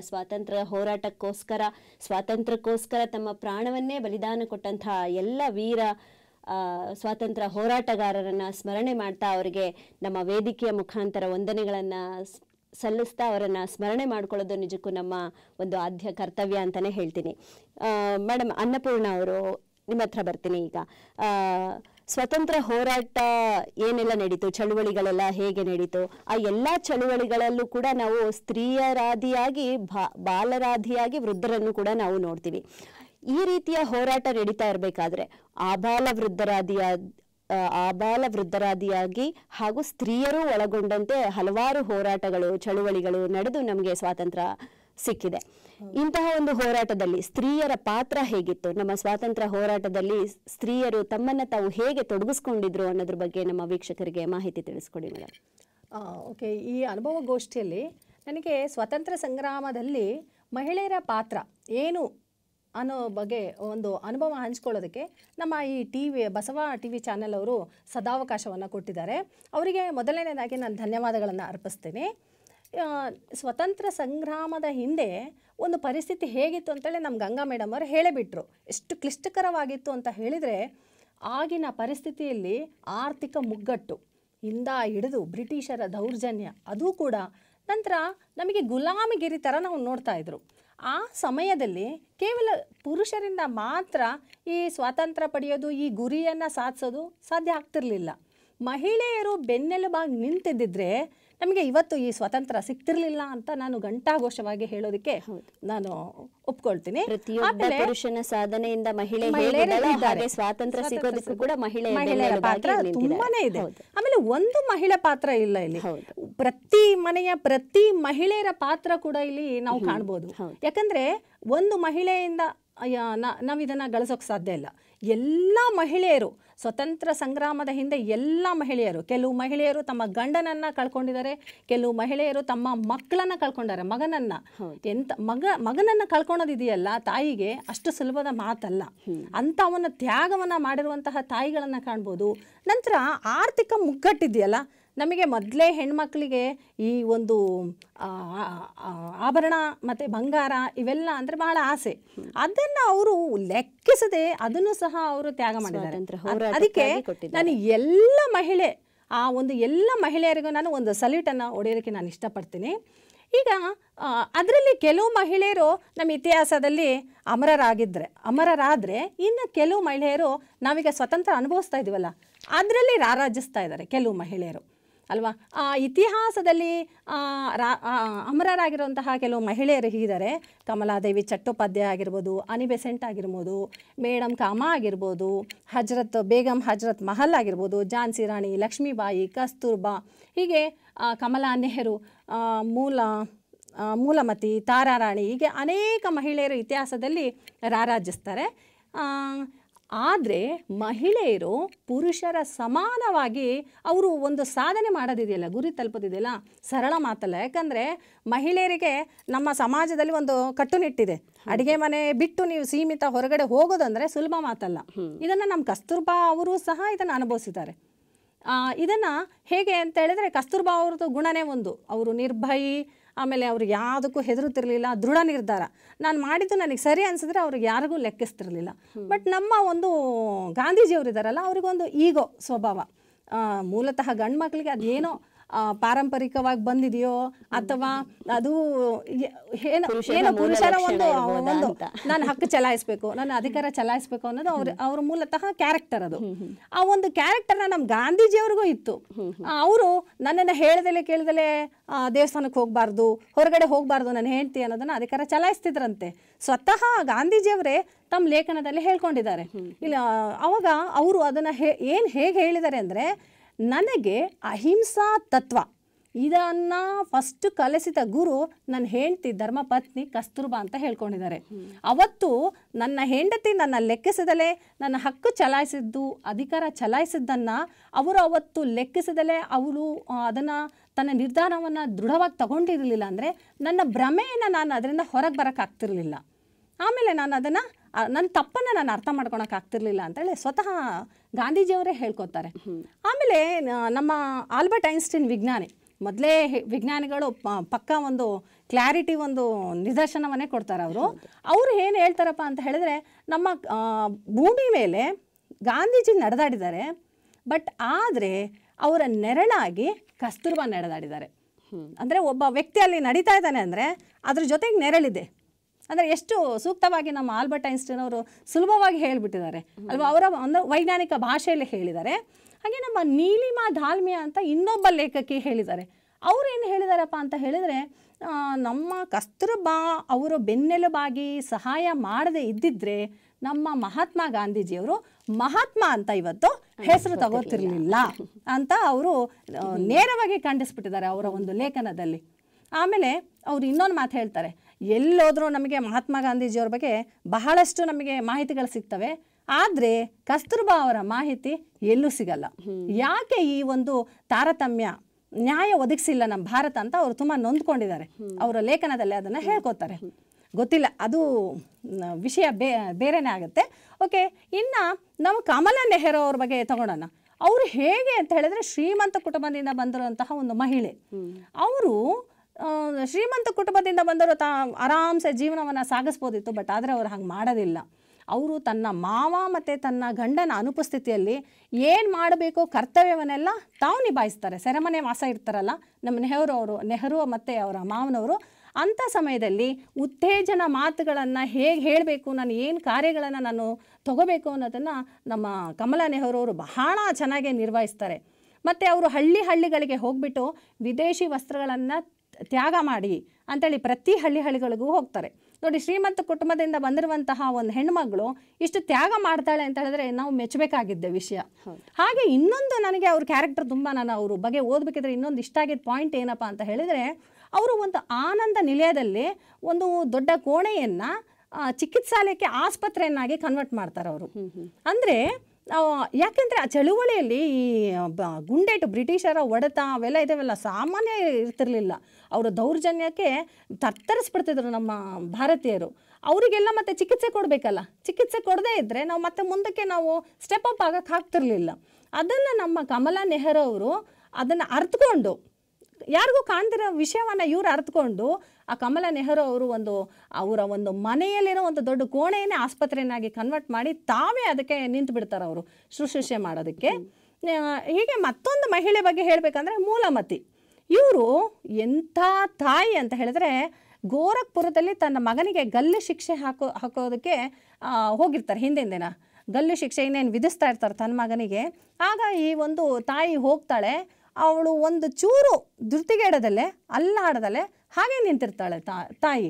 ಅದಕ್ಕೆ ಅಲ್ಲಿ ಪಕ್ಕದಲ್ಲಿರೋರು, ಅಮ್ಮ ನಿನಗೆ ನಿನ್ನ ಮಗನಿಗೆ ಗಲ್ಲು ಶಿಕ್ಷೆ ಹಾಕ್ತಾ ಇದ್ದಾರೆ, ನಿನಗೇನು ಅನ್ನಿಸ್ತಾ ಇಲ್ವಾ ತಾಯಿ ಅಂತ ಹೇಳಿದಾಗ, ನಾನು ಯಾಕೆ ಹೆದರಬೇಕು, ನಾನು ದೇಶಕ್ಕಾಗಿ ನಾನು ತ್ಯಾಗವನ್ನು ಮಾಡೋದಕ್ಕೆ ನನ್ನ ಮಗನಿಗೆ ಬಿಟ್ಟಿದ್ದೀನಿ ನಾನು, ಮತ್ತು ಇನ್ಯಾವ ಕೆಲಸಕ್ಕೆ ನಾನು ಬಿಡ್ತಾ ಇಲ್ಲ ಅಂಥೇಳಿ ಇನ್ನೋರ್ವ ಮಗನನ್ನು ಸಹ ಅವಳು ದೇಶಕ್ಕಾಗಿ ಅರ್ಪಣೆಯನ್ನು ಮಾಡಿದಿರುವಂತಹ ದೊಡ್ಡ ದೊಡ್ಡ ಮಹಿಳೆಯರನ್ನ ನಾವು ಜ್ಞಾಪಿಸ್ಕೋಬಹುದು. ತನ್ನ ಪತಿಯ ಪ್ರಾಣವನ್ನು ಕೂಡ ಸ್ವತಂತ್ರ ಹೋರಾಟಕ್ಕಾಗಿ ದೇಶಕ್ಕಾಗಿ ಮೀಸಲಿಟ್ಟು ತನ್ನ ಮಕ್ಕಳನ್ನು ಕೂಡ ಕರುಳು ಕುಡಿಗಳನ್ನು ಕೂಡ ದೇಶಕ್ಕಾಗಿ ಸಮರ್ಪಣೆ ಮಾಡಿದಂತಹ ವೀರ ವನಿತೆಯರನ್ನ ನಾವು ನೋಡಬಹುದು. ಇಂತಹ ವೀರ ವನಿತೆಯರ ಪ್ರಾಣತ್ಯಾಗದಿಂದ ಕೂಡ ನಮಗೆ ಸ್ವಾತಂತ್ರ್ಯ ಸಿಕ್ಕಿದೆ. ಸ್ವತಂತ್ರ ಹೋರಾಟಕ್ಕಾಗಿ ಯಾರೆಲ್ಲ ಪುರುಷರು ಹೋರಾಡಿದ್ರೋ ಆ ಎಲ್ಲಾ ಪುರುಷರ ಹಿಂದೆ ಆ ಪುರುಷರ ತಾಯಿ ಆಗ್ಲಿ ಅಥವಾ ಮಡದಿ ಆಗ್ಲಿ ಅಥವಾ ಮಕ್ಕಳಾಗ್ಲಿ ಖಂಡಿತವಾಗಿ ಸ್ತ್ರೀಯರ ಒಂದು ನೆರಳು ಅಂತ ನೀವು ಏನ್ ಹೇಳಿದ್ರಿ ಆ ಛಾಯೆ ಖಂಡಿತವಾಗ್ಲೂ ಇದ್ದೇ ಇದೆ. ಹಾಗಾಗಿ ನಮ್ಗೆ ಸ್ವಾತಂತ್ರ್ಯ ಸಿಕ್ಕಿದ್ದು ಕೇವಲ ಪುರುಷರ ಹೋರಾಟವಷ್ಟೇ ಆಗಿದ್ರೆ ಖಂಡಿತ ನಾವು ಸ್ವಾತಂತ್ರ್ಯವನ್ನ ಇಷ್ಟು ಬೇಗ ಪಡಿತಾ ಇರ್ಲಿಲ್ಲ, ಹಾಗೆ ಅಷ್ಟು ಸುಲಭವಾಗಿ ಕೂಡ ಅದು ದಕ್ತಾ ಇರ್ಲಿಲ್ಲ ಅನ್ನೋದು ಇದರಿಂದ ನಮ್ಗೆ ತಿಳಿದು ಬರುತ್ತೆ. ಹಾಗೆ ಸ್ವಾತಂತ್ರ್ಯದ ನಂತರ ಸ್ವತಂತ್ರ ಭಾರತದಲ್ಲಿ, ಈಗ ನಮ್ಮ ಸ್ವತಂತ್ರ ಭಾರತದಲ್ಲಿ ಅಂತಹ ಸ್ತ್ರೀಯರು ಆಭರಣ ಪ್ರಿಯರಾಗಿದ್ರು, ಶೃಂಗಾರ ಪ್ರಿಯರಾಗಿದ್ರು, ಮತ್ತೆ ತಾನು ತನ್ನ ಕುಟುಂಬ ಅನ್ನೋಂಥ ಒಂದು ಚೌಕಟ್ಟಿನಲ್ಲಿ ಇದ್ದಂತಹ ಸ್ತ್ರೀ ಇಂದಿನ ಸ್ವಾತಂತ್ರ್ಯ ಭಾರತದಲ್ಲಿ ಹೇಗಿದ್ದಾಳೆ? ಆ ಒಂದು ಹೋರಾಟದ ಗುಣ ಈಗಲೂ ಹಾಗೆ ಇದೆಯಾ, ಅಥವಾ ಈ ಒಂದು ಸ್ವತಂತ್ರ ಭಾರತದಲ್ಲಿ ಆ ಸ್ತ್ರೀ ತನ್ನ ಪಾತ್ರವನ್ನ ಯಾವ ರೀತಿ ತೋರ್ಪಡಿಸ್ತಾ ಇದ್ದಾಳೆ? ಈ ಬಗ್ಗೆ ನಮ್ಮ ವೀಕ್ಷಕರಿಗೆ ಹಸೀನಾ ಮೇಡಮ್ ಏನ್ ಮಾಹಿತಿನ ನೀಡ್ತಾ ಇದ್ದಾರೆ? ಸಮಸ್ತ ಬಸವ ಟಿವಿಯ ವೀಕ್ಷಕರಿಗೆ ಶರಣಾರ್ಥಿಗಳು. ಸರ್ವರಿಗೂ ಸುವರ್ಣ ಸ್ವಾತಂತ್ರ್ಯ ಮಹೋತ್ಸವದ ಶುಭಾಶಯಗಳನ್ನು ಹೇಳ್ತಾ, ಒಂದೊಳ್ಳೆ ವಿಷಯದ ಕುರಿತಾಗಿ ಇವತ್ತು ನಮ್ಮ ಅನುಭವ ಗೋಷ್ಠಿಯಲ್ಲಿ ನಾವು ಈ ಸ್ವಾತಂತ್ರ್ಯ ದಿನಾಚರಣೆಯ ಕುರಿತು ಚರ್ಚೆಯನ್ನು ತಗೊಂಡಿದ್ವಿ. ಇದರಲ್ಲಿ ನಾವೇನು ಎಲ್ಲರೂ ಚರ್ಚೆ ಮಾಡಿದ ಹಾಗೆ ಸ್ವತಂತ್ರ ಭಾರತದಲ್ಲಿ ಸ್ತ್ರೀ ಏನಾಗಿದ್ದಾಳೆ ಇವತ್ತು ಅಂಥೇಳಿ, ನಾವು ಸ್ತ್ರೀಯರ ಕುರಿತು ಹೇಳಬೇಕಾದ್ರೆ ಸ್ತ್ರೀಯನ್ನು ಪ್ರಕೃತಿ ಮಾತೆಗೆ ಹೋಲಿಸ್ತಾರೆ. ನಾವು ಸ್ತ್ರೀ ಅಂತ ಅಂದ್ರೇ ಅವಳು ತುಂಬ ಏನೇ ಒಂದು ಸಹನಾಮೂರ್ತಿ, ಪ್ರಕೃತಿಯಲ್ಲಿ ಏನೇನು ಲಕ್ಷಣಗಳಿದೆ ಅದು ತಾಯಿಗೂ ಹೋಲಿಸ್ತಾರೆ, ಸ್ತ್ರೀಗೆ ಹೋಲಿಸ್ತಾರೆ ಅಂತ. ಅದೇ ಥರದಲ್ಲಿ ಇವತ್ತು ನಾವೇನು ಇಷ್ಟೊಂದು ಜನರ ಮಾತುಗಳನ್ನು ಕೇಳಿದ್ವಿ ಸ್ವಾತಂತ್ರ್ಯ ಹೋರಾಟದ ಸಂದರ್ಭದಲ್ಲಿ ಮಹಿಳೆಯರ ಪಾತ್ರ ಏನಿತ್ತು ಅಂತ. ಅದಕ್ಕಿಂತ ಮೊದಲು ಭಾರತೀಯ ಮಹಿಳೆ ಕೂಡ ಏನಾಗಿದ್ಲು ಅಂತ, ಸಹನಾಮೂರ್ತಿ ಆಗಿದ್ಲು, ಶಿಕ್ಷಣದಲ್ಲಿ ಜ್ಞಾನ ಉಳ್ಳವಳಾಗಿದ್ಲು, ದಯೆ, ಕರುಣೆ, ಒಂದು ಇಡೀ ಕುಟುಂಬವನ್ನು ಯಾವುದೇ ರೀತಿಯಾದಂತಹ ಲೋಪವಿಲ್ಲದೆ ಅವಳು ಯಾವುದೇ ಲೋಪವಿಲ್ಲದೆ ಅದನ್ನು ನಿಭಾಯಿಸ್ತಿದ್ಲು. ಇದೆಲ್ಲದು ಇದ್ದಾಗಲೂ ಕೂಡ ಸ್ವತಂತ್ರ ಭಾರತದಲ್ಲಿ ಸ್ತ್ರೀ ಏನಾಗಿದ್ದಾಳೆ ಅಂತ ನಾವು ಒಂದು ಸಣ್ಣ ಹಿನ್ನೋಟವನ್ನು ನೋಡಿದರೆ, ಇವತ್ತು ಸ್ವಾತಂತ್ರ್ಯ ಸಿಗೋಕ್ಕೆ ನಮಗೆ ಎಷ್ಟೆಲ್ಲ ಇದು ತ್ಯಾಗ, ಬಲಿದಾನ, ಅಲ್ಲಿ ಶ್ರಮ, ಎಷ್ಟು ಜನರ ದಯೆ, ಕರುಣೆ ಇದೆಲ್ಲದೂ ಇದೆ. ಅದ್ರ ಜೊತೆಗೆ ಮಹಿಳೆಯರ ಪಾತ್ರನೂ ಇತ್ತು. ಹಾಗೆ ಸ್ವಾತಂತ್ರ್ಯ ಭಾರತದಲ್ಲಿ ಸ್ತ್ರೀ ಅದೆಲ್ಲದನ್ನು ಹಾಗೆ ಕಂಟಿನ್ಯೂ ಮಾಡಿಕೊಂಡು ಇವತ್ತೊಂದು ಸದೃಢ ಸಮಾಜದ ನಿರ್ಮಾಣದಲ್ಲಿ ಸ್ತ್ರೀ ತನ್ನ ಪಾತ್ರವನ್ನು ಎಲ್ಲ ನಿಟ್ಟಿನಲ್ಲಿಯೂ ಇಟ್ಟಿದ್ದಾಳೆ. ಯಾವ ಇಡೀ ಒಂದು ಇದು ಪಾತ್ರ ಅಂತಲ್ಲ, ಸ್ತ್ರೀಯ ಪಾತ್ರಗಳನ್ನು ನಾವು ನೋಡಿದರೆ ಕುಟುಂಬದಲ್ಲಿ ಅವಳೇನು ಗೃಹಿಣಿಯಾಗಿ, ತಾಯಿಯಾಗಿ, ಅಕ್ಕಾಗಿ, ತಂಗಿಯಾಗಿ, ಅತ್ತೆ, ಸೊಸೆ ಈ ಎಲ್ಲ ಪಾತ್ರಗಳನ್ನು ನಿರ್ವಹಿಸಿದರೆ, ಹೊರಗಡೆ ಕಚೇರಿ ಕೆಲಸಗಳಲ್ಲಿಯೂ ದೇಶವನ್ನು ಕಾಯುವ ಗಡಿಯಲ್ಲಿಯೂ ಕೂಡ ಇವತ್ತು ಮಹಿಳೆ ಇದ್ದಾಳೆ. ಇದಕ್ಕೆ ಕಾರಣ ಏನು ಅಂತಂದರೆ, ಸ್ವಾತಂತ್ರ್ಯ ಸಿಗಬೇಕಾದ್ರೆ ನಮಗೆ ಏನೇನು ತ್ಯಾಗ ಬಲಿದಾನ ಇತ್ತು, ಮಹಿಳೆಯರ ಸಹಕಾರ ಇತ್ತು, ಅದು ಮತ್ತೆ ಅದು ಹಾಗೆ ಕಂಟಿನ್ಯೂ ಆಗಿ ಇವತ್ತು ಅನೇಕ ಮಹಿಳೆಯರನ್ನು ನಾವು ಹೆಸರಿಸ್ಬೋದು. ಏನು ಕಿತ್ತೂರು ರಾಣಿ ಚೆನ್ನಮ್ಮ ಅವರು, ಝಾನ್ಸಿ ರಾಣಿ ಲಕ್ಷ್ಮೀಬಾಯಿಯವರು, ಹಜರತ್ ಮಹಲ್, ಇವರೆಲ್ಲರನ್ನು ನಾವು ಹೇಳ್ತೀವಿ. ಅದೇ ರೀತಿ ಸೈಮನ್ ಆಯೋಗ ಭಾರತಕ್ಕೆ ಬಂದಾಗ ಒಂದು ಹಳ್ಳಿಯ ಹೆಣ್ಮಗಳು ಪರ್ಕೆ ಹಿಡ್ಕೊಂಡು ಸೈಮನ್ ಗೋ ಬ್ಯಾಕ್ ಅಂತ ಹೇಳಿದಂತಹ ಉದಾಹರಣೆಗಳು ನಮ್ಮ ಇಡೀ ಸಮಾಜದಲ್ಲಿ ನೋಡ್ತೀವಿ. ಅದೇ ಥರ ಕರ ಸತ್ಯಾಗ್ರಹ, ಉಪ್ಪಿನ ಸತ್ಯಾಗ್ರಹ ನಡಿಬೇಕಾದ್ರೆ ತಮ್ಮ ಕುಟುಂಬದ ಗಂಡಸರಿಗೆ, ಸ್ವಾತಂತ್ರ್ಯ ಹೋರಾಟಗಾರರಿಗೆ, ವಿಧವೆಯರು ಎಷ್ಟು ಸಹಕಾರ ಕೊಟ್ಟಿದ್ದಾರೆ, ಸಮಾಜದಲ್ಲಿ ನಿಕೃಷ್ಟವಾಗಿ ಕಾಣುವಂತಹ ವರ್ಗದ ಹೆಣ್ಮಗಳು ಎಷ್ಟೊಂದು ಸಹಕಾರ ಕೊಟ್ಟಿದ್ದಾರೆ. ಇದೆಲ್ಲದರ ಮುಂದುವರಿದು ನಾವು ಸ್ವತಂತ್ರ ಭಾರತದಲ್ಲಿ ಸ್ತ್ರೀಯರ ಸ್ಥಿತಿಗತಿಯನ್ನು ನೋಡಬೇಕಾದ್ರೆ ಇವತ್ತು ಮೊದಲಿಗೆ ನಾವು ಡಾಕ್ಟರ್ BR ಅಂಬೇಡ್ಕರ್ ಅವರನ್ನು ಹಾಗೂ ಇವರನ್ನ ಯಾರು ಅಕ್ಷರದವ್ವ ಅಂತ ಸಾವಿತ್ರಿಬಾಯಿ ಫುಲೆ ಮತ್ತು ಫಾತಿಮಾ ಶೇಖ್ ಅವ್ರನ್ನ ಇಲ್ಲಿ ತುಂಬ ನೆನಪು ಮಾಡ್ಕೋಬೇಕು. ಮಾಡಬೇಕು. ಯಾಕೆ ಅಂತಂದರೆ ಸ್ವತಂತ್ರ ಭಾರತದಲ್ಲಿ ಸ್ತ್ರೀ ಇವತ್ತು ಏನಾಗಿದ್ದಾಳೆ, ಹೆಣ್ಣು ಮೆಟ್ಟದ ನೆಲ ಇಲ್ಲ, ಕುರಿ ಮುಟ್ಟದ ಸೊಪ್ಪಿಲ್ಲ ಅಂತ ಹೇಳ್ತಾರೆ. ಹೆಣ್ಣು ಮೆಟ್ಟದ ನೆಲ ಇಲ್ಲ ಇವತ್ತು, ಎಲ್ಲ ರಂಗದಲ್ಲೂ ಹೆಣ್ಣಿದ್ದಾಳೆ. ಅದು ಸಾಧಿಸಕ್ಕೆ ಕಾರಣ ಆಗಿದ್ದು ಡಾಕ್ಟರ್ BR ಅಂಬೇಡ್ಕರ್ ಅವರು ಮತ್ತು ಅಕ್ಷರದವ್ವ ಸಂವಿಧಾನದಲ್ಲಿ ಕೊಟ್ಟಂಥದ್ದು. ಅದಕ್ಕೆ ಅಂಬೇಡ್ಕರ್ ಅವರು ಒಂದು ಕಡೆ ಹೇಳ್ತಾರೆ, ಒಂದು ಸಮಾಜವನ್ನು ನೀವು ನೋಡಬೇಕಾದ್ರೆ, ಆ ಸ್ಥಿತಿಗತಿ ನೋಡಬೇಕಾದ್ರೆ ಹೆಣ್ಮಕ್ಳ ಸ್ಥಿತಿಗತಿಯನ್ನು ನೋಡಿ, ಅದು ನಿಮಗೆ ರಿಸಲ್ಟ್ ಗೊತ್ತಾಗುತ್ತೆ ಅಂತ. ಆ ನಂತರದಲ್ಲಿ ಸರ್ಕಾರ ನಮಗೆ ಕೊಟ್ಟಂತಹ ಈ ಸಂವಿಧಾನದ ಆಶಯಗಳನ್ನು ಇಟ್ಕೊಂಡು ಸರ್ಕಾರ ತಂದಂತಹ ಈ ಒಂದು ರಾಜಕೀಯ ಮೀಸಲಾತಿ ಇವತ್ತು ಇಡೀ ಒಂದು ಮಹಿಳೆ ಸಮಾಜದ ಒಂದು ಅರ್ಧದಷ್ಟು ಪುರುಷನಿಗೆ ಸರಿಸಮಾನ ಇರುವಂತಹ ಮಹಿಳೆ ಇವತ್ತು ಇಡೀ ದೇಶವನ್ನು ಮುನ್ನಡೆಸ್ಕೊಂಡು ಹೋಗುವಲ್ಲಿ, ಸ್ವತಂತ್ರ ಭಾರತದಲ್ಲಿ ಒಂದು ಸದೃಢ ಸಮಾಜವನ್ನು ಕಟ್ಟುವಲ್ಲಿ ಅವಳು ತನ್ನ ಪಾತ್ರವನ್ನು ನೀಡ್ತಾ ಇದ್ದಾಳೆ. ಇವತ್ತೆಷ್ಟೊಂದು ರಾಜಕೀಯ ಮೀಸಲಾತಿ ಇದೆ. ಗ್ರಾಮ ಪಂಚಾಯಿತಿಯಿಂದ ಹಿಡಿದು ಮೊನ್ನೆ ರಾಷ್ಟ್ರಪತಿಯವರ 15ನೇ ರಾಷ್ಟ್ರಪತಿ ಆದಂತಹ ಶ್ರೀಮತಿ ಮರ್ಮು ಅವರ ನಾವು ಹೆಸರನ್ನು ಸೂಚಿಸುವವರೆಗೂ ನಾವಿವತ್ತು ಸ್ವತಂತ್ರ ಭಾರತದಲ್ಲಿ ಸ್ತ್ರೀ ಅಗ್ರಗಣ್ಯ ಸ್ಥಾನದಲ್ಲಿ ಇದ್ದಾಳೆ. ಇಲ್ಲಿ ಬಹಳಷ್ಟು ನಾವು ಹೇಳ್ತೀವಿ, ಇಲ್ಲಿ ತೊಂದರೆಗಳಿತ್ತು, ಇದೆ, ಇವತ್ತೂ ಇದೆ ಸ್ತ್ರೀ ಸಮಾಜದಲ್ಲಿ. ಯಾಕೆ ಅಂತಂದರೆ ಸಮಾಜದಲ್ಲಿ ಶೋಷಣೆ ಇದೆ, ಅತ್ಯಾಚಾರ ನಡೀತಾ ಇದೆ, ಅದೆಲ್ಲದು ಇದ್ದರೂ ಸಹ ಶಿಕ್ಷಣದಲ್ಲಿ ಸ್ತ್ರೀ ಇವತ್ತು ಮುಂದುವರೆದಿದ್ದಾಳೆ. ಪರ್ಸೆಂಟೇಜ್ ನೋಡಿದರೆ ಕಡಿಮೆ ಇದ್ದರೂ ಕೂಡ ಇವತ್ತಿನ ಒಂದು ಕೂಲಿ ಮಾಡುವಂತಹ ಹೆಣ್ಮಗಳು ತನ್ನ ಮಕ್ಕಳು ಕಾನ್ವೆಂಟಲ್ಲಿ ಓದಬೇಕು ಅನ್ನುವಂತಹ ಒಂದು ಮನೋಭಾವ ಬದಲಾಗ್ತಾ ಇದೆ ಅಂತಂದರೆ ಇದು ಒಂದು ದೊಡ್ಡ ಚೇಂಜು ಸಮಾಜದಲ್ಲಿ ಅಂತ. ಇದಕ್ಕೆಲ್ಲ ಕಾರಣಕರ್ತರು ನಾವು ಹಿಂದಿನ ಬಹಳಷ್ಟು ಮಹಿಳೆಯರನ್ನು ಗುರುತಿಸ್ಬೋದು. ಪ್ರಥಮ ಮುಖ್ಯಮಂತ್ರಿ ಅಂತ ನಾವು ಸುಚೇತಾ ಕೃಪಲಾನಿ ಅವರಿಗೆ ಹೇಳ್ತೀವಿ, ಭಾರತದ ಮೊಟ್ಟ ಮೊದಲ ಮಹಿಳಾ ಮುಖ್ಯಮಂತ್ರಿ ಅಂಥೇಳಿ. ಅವರು ಉತ್ತರ ಪ್ರದೇಶದ CM ಆಗಿ ಕಾರ್ಯನಿರ್ವಹಿಸಿದರು. ಹಾಗೆ ಅರುಣಾ ಅಸಫ್ ಅಲಿ ಅವ್ರನ್ನ ನೆನಪು ಮಾಡ್ಕೋತೀವಿ. ಇವರು ಸ್ವಾತಂತ್ರ್ಯ ಹೋರಾಟದಲ್ಲಿ ಹೋರಾಡಿದಂತಹ ದಿಟ್ಟ ಮಹಿಳೆ ಆಗಿದ್ದು, ಅದರ ನಂತರ ಅವರು ಮತ್ತೆ ಕ್ವಿಟ್ ಇಂಡಿಯಾ ಚಳುವಳಿ ಅದೆಲ್ಲದೂ ಅದರಲ್ಲಿ ಭಾಗವಹಿಸಿ ಅವರು ಕೂಡ ದೆಹಲಿಯ ಮೊದಲ ಮೇಯರ್ ಆಗಿ ಕಾರ್ಯನಿರ್ವಹಿಸಿದ್ದು. ಇಂಥ ನೂರಾರು ಉದಾಹರಣೆಗಳನ್ನು ಕೊಡ್ತೀವಿ. ಕೆಲವೊಂದನ್ನು ನಾವಿಲ್ಲಿ ಹೆಸರಿಸಲೇಬೇಕು. ದುರ್ಗಾಬಾಯಿ ದೇಶ್ಮುಖ್ ಅವರು, ಇವರು ಕೂಡ 12ನೇ ವಯಸ್ಸಿನಲ್ಲಿ ಇಂಗ್ಲೀಷ್ ಭಾಷೆಯನ್ನು ಕಲಿತು ಅವರು ತನ್ನ ಸಾಮರ್ಥ್ಯವನ್ನು ವೃದ್ಧಿಸ್ಕೊಂಡು ಆ ನಂತರ ಅವರು ಹೆಣ್ಣು ಮಕ್ಕಳಿಗಾಗಿ ಬಾಲಿಕಾ ಶಾಲೆಯನ್ನು ಪ್ರಾರಂಭಿಸಿದಂಥವರು.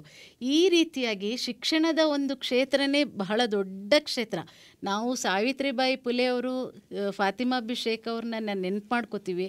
ಅವರ ಬೆನ್ನ ಹಿಂದೆ ಸಾವಿರಾರು ಮಹಿಳೆಯರು ಪಾಠಗಳನ್ನು ಮಾಡೋದರ ಮುಖಾಂತರ, ಮಾಹಿತಿಗಳನ್ನು ನೀಡುವುದರ ಮುಖಾಂತರ, ಶುಶ್ರೂಷೆಯನ್ನು ಮಾಡುವುದರ ಮುಖಾಂತರ ಈ ರೀತಿಯಾದಂತಹ ಎಲ್ಲದು ಅಂದರೆ ಮಹಿಳೆಯರ ಸ್ಥಿತಿಗತಿ ಒಂದು ಹಿನ್ನೋಟ ನೋಡಿದರೂ ಕೂಡ ಇವತ್ತು ಸ್ತ್ರೀ ಭಾರತದ ಸ್ವಾತಂತ್ರ್ಯ ಭಾರತದ ಸ್ತ್ರೀ ಒಂದಿಷ್ಟು ಉತ್ತಮ ಮಟ್ಟದ ಸ್ತ್ರೀ ನಾವು ನೋಡ್ತೀವಿ ದಿನನಿತ್ಯ ಬೇರೆ ಬೇರೆ ರೀತಿಯಾದಂತಹ.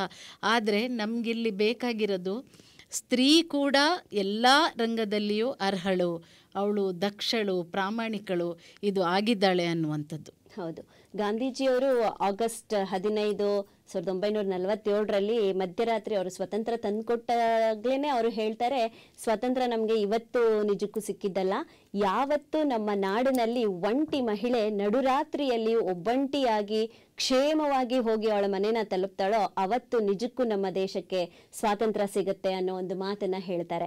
ಹಾಗೆ ಸ್ತ್ರೀಯರಿಗೆ ಎಂತಹ ಮಹತ್ವವನ್ನು ಕೊಟ್ಟಿದ್ರು, ಮತ್ತೆ ಸ್ತ್ರೀಗೆ ಎಲ್ಲಿ ಸ್ವಾತಂತ್ರ್ಯ ಸಿಗುತ್ತೋ ಅವತ್ತು ಆ ದೇಶ ನಿಜಕ್ಕೂ ಸ್ವಾತಂತ್ರ್ಯ ಆಯ್ತು ಅನ್ನೋ ಒಂದು ಪರಿಕಲ್ಪನೆನ ಮಹಾತ್ಮ ಗಾಂಧೀಜಿಯವರು ಅವತ್ತೇ ಹೇಳ್ತಾರೆ.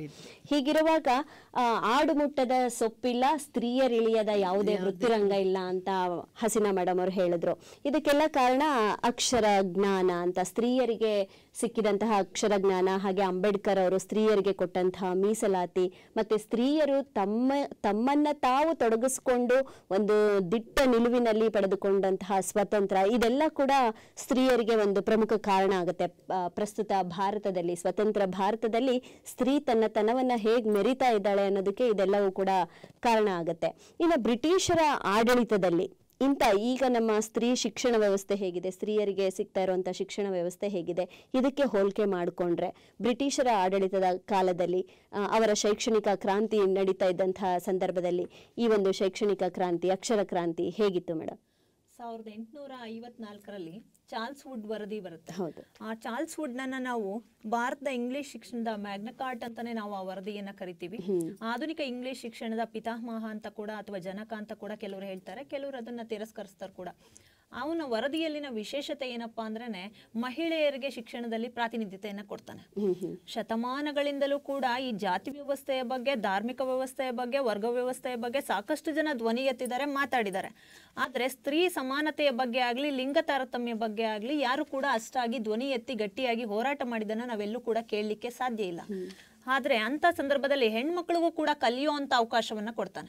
ತಾವೆಲ್ಲರೂ ಕೂಡ ಕೇಳೇ ಇರ್ತೀರ, ಮನುಧರ್ಮಶಾಸ್ತ್ರದಲ್ಲಿ ಬಾಲ್ಯದಲ್ಲಿ ತಂದೆಯ ಆಶ್ರಯದಲ್ಲಿ, ಯೌವನದಲ್ಲಿ ಗಂಡನ ಆಶ್ರಯದಲ್ಲಿ, ಮುಪ್ಪಿನಲ್ಲಿ ಮಕ್ಕಳ ಆಶ್ರಯದಲ್ಲಿ, ಒಟ್ಟಿನಲ್ಲಿ ಆಶ್ರಯದಲ್ಲೇ ಹುಟ್ಟಿ ಆಶ್ರಯದಲ್ಲೇ ಬೆಳೆದು ಆಶ್ರಯದಲ್ಲೇ ಆಕೆ ಅಂತ್ಯವನ್ನ ಕಾಣ್ತಾಳೆ, ನ ಸ್ತ್ರೀ ಸ್ವತಂತ್ರ ಅನರ್ಹತಿ ಅಂತ.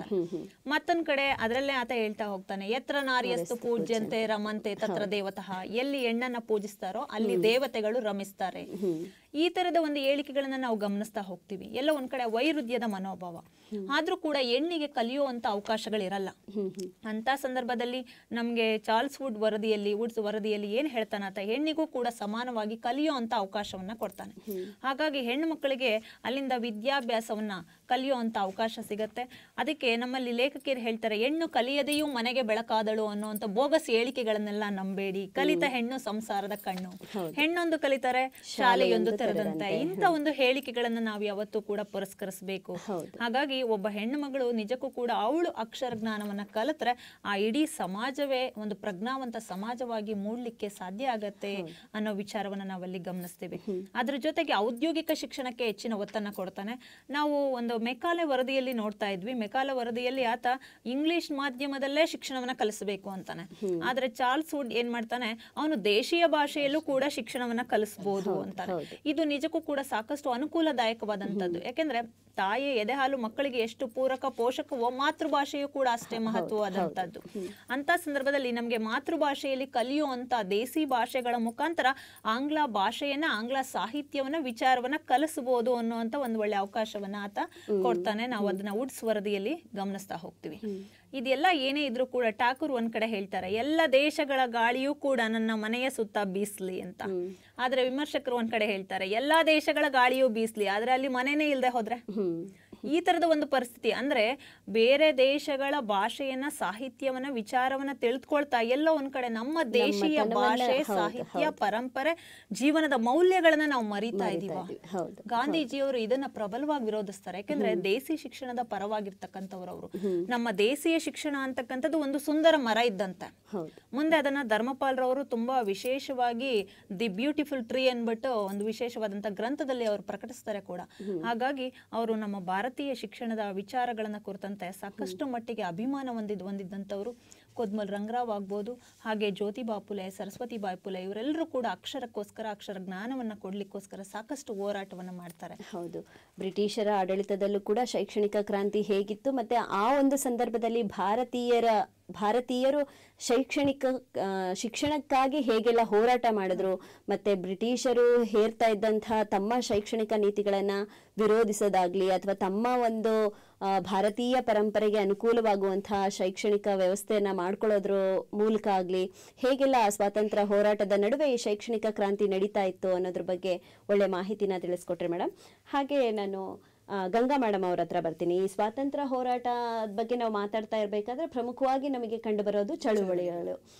ಹಲವಾರು ಚಳುವಳಿಗಳ ಬಗ್ಗೆ ನೀವು ಹೇಳ್ತಾ ಹೋದ್ರಿ. ಅದರಲ್ಲಿ ಪ್ರಮುಖವಾಗಿ ಜಲಿಯನ್ ವಾಲಾ ಬಾಗ್ದು ಇರ್ಬೋದು, ಸಿಪಾಯಿ ದಂಗೆ ಇರ್ಬೋದು, ಹಲವಾರು ಚಳುವಳಿಗಳು ನಮಗೆ ಸ್ವಾತಂತ್ರ್ಯ ಸಿಗ್ಲಿಕ್ಕೆ ಕಾರಣ ಆಗುತ್ತೆ. ಅಂತಹ ಚಳುವಳಿಗಳ ಬಗ್ಗೆ ಇನ್ನಷ್ಟು ಮಾಹಿತಿ ಹೇಳಬೇಕು ಅಂದ್ರೆ ಏನ್ ಹೇಳ್ತೀರಾ? ಖಂಡಿತ ಮೇಡಮ್. ಜಲಿಯನ್ ಅನೇಕ ಸಾವಿರಾರು ಜನ ತಮ್ಮ ಪ್ರಾಣ ತ್ಯಾಗ ಮಾಡ್ತಾ ಇದ್ರು ಚಳುವಳಿಗಳಲ್ಲಂತ ನಾವು ಆವಾಗಲೇ ಚರ್ಚಿಸಿದ್ವಿ. ಅವಾಗ ಇವರು ನಮ್ಮ ಭಾರತೀಯರು ಒಂದು ಮಾತಿಗೆ ಬರ್ತಾರೆ. ಯಾಕಪ್ಪ ಅಂದ್ರೆ ಬಿರುಗಾಳಿಗೆ ಮರಗಳು ಹಲ್ಲಾಡಬೇಕೇ ಹೊರತು ಬೆಟ್ಟಗಳಲ್ಲ ಅಂತ. ಹಾಗಾಗಿ ನಾವು ಬೆಟ್ಟಗಳಾಗಬೇಕು, ನಮ್ಮ ದೇಶಕ್ಕೆ ಕಷ್ಟ ಬಂದಿದೆ ಅನ್ಕೊಂಡು ಅವ್ರು ಏನು ಮಾಡ್ತಾರೆ, ನಮ್ಮ ಒಂದು ದೇಶಕ್ಕೆ ಚೈತನ್ಯದಾಯಕವಾದ ನಾಯಕ ಬೇಕು ಅಂದಾಗ 1920ರಲ್ಲಿ ಮಹಾತ್ಮ ಗಾಂಧೀಜಿ ಭಾರತಕ್ಕೆ ಬರ್ತಾರೆ. ಅವರ ಒಂದು ನಿಯಮ ಏನಪ್ಪ ಅಂದರೆ ಅಹಿಂಸಾತ್ಮಕ ಚಳುವಳಿಗಳ ಮೂಲಕವೇ ನಮ್ಮ ದೇಶಕ್ಕೆ ಸ್ವತಂತ್ರವನ್ನು ಪಡಿಬೇಕು, ಹಿಂಸಾಚಾರವನ್ನು ಬಿಡಬೇಕು ಅನ್ನೋದು ಅವರ ಒಂದು ಉದ್ದೇಶ. ಇಂತಹ ಒಂದು ಸಂದರ್ಭದಲ್ಲಿ ಅವ್ರೇನು ಮಾಡ್ತಾರೆ, ಬ್ರಿಟಿಷರ ಒಂದೇನಪ್ಪ ಇಡೀ ಭಾರತ ಭಾರತದಲ್ಲಿರುವ ಪ್ರತಿಯೊಂದು ಮನೆತನವೂ ಕೂಡ ಉಪ್ಪನ್ನು ಬಳಸುತ್ತೆ ಅಲ್ವಾ.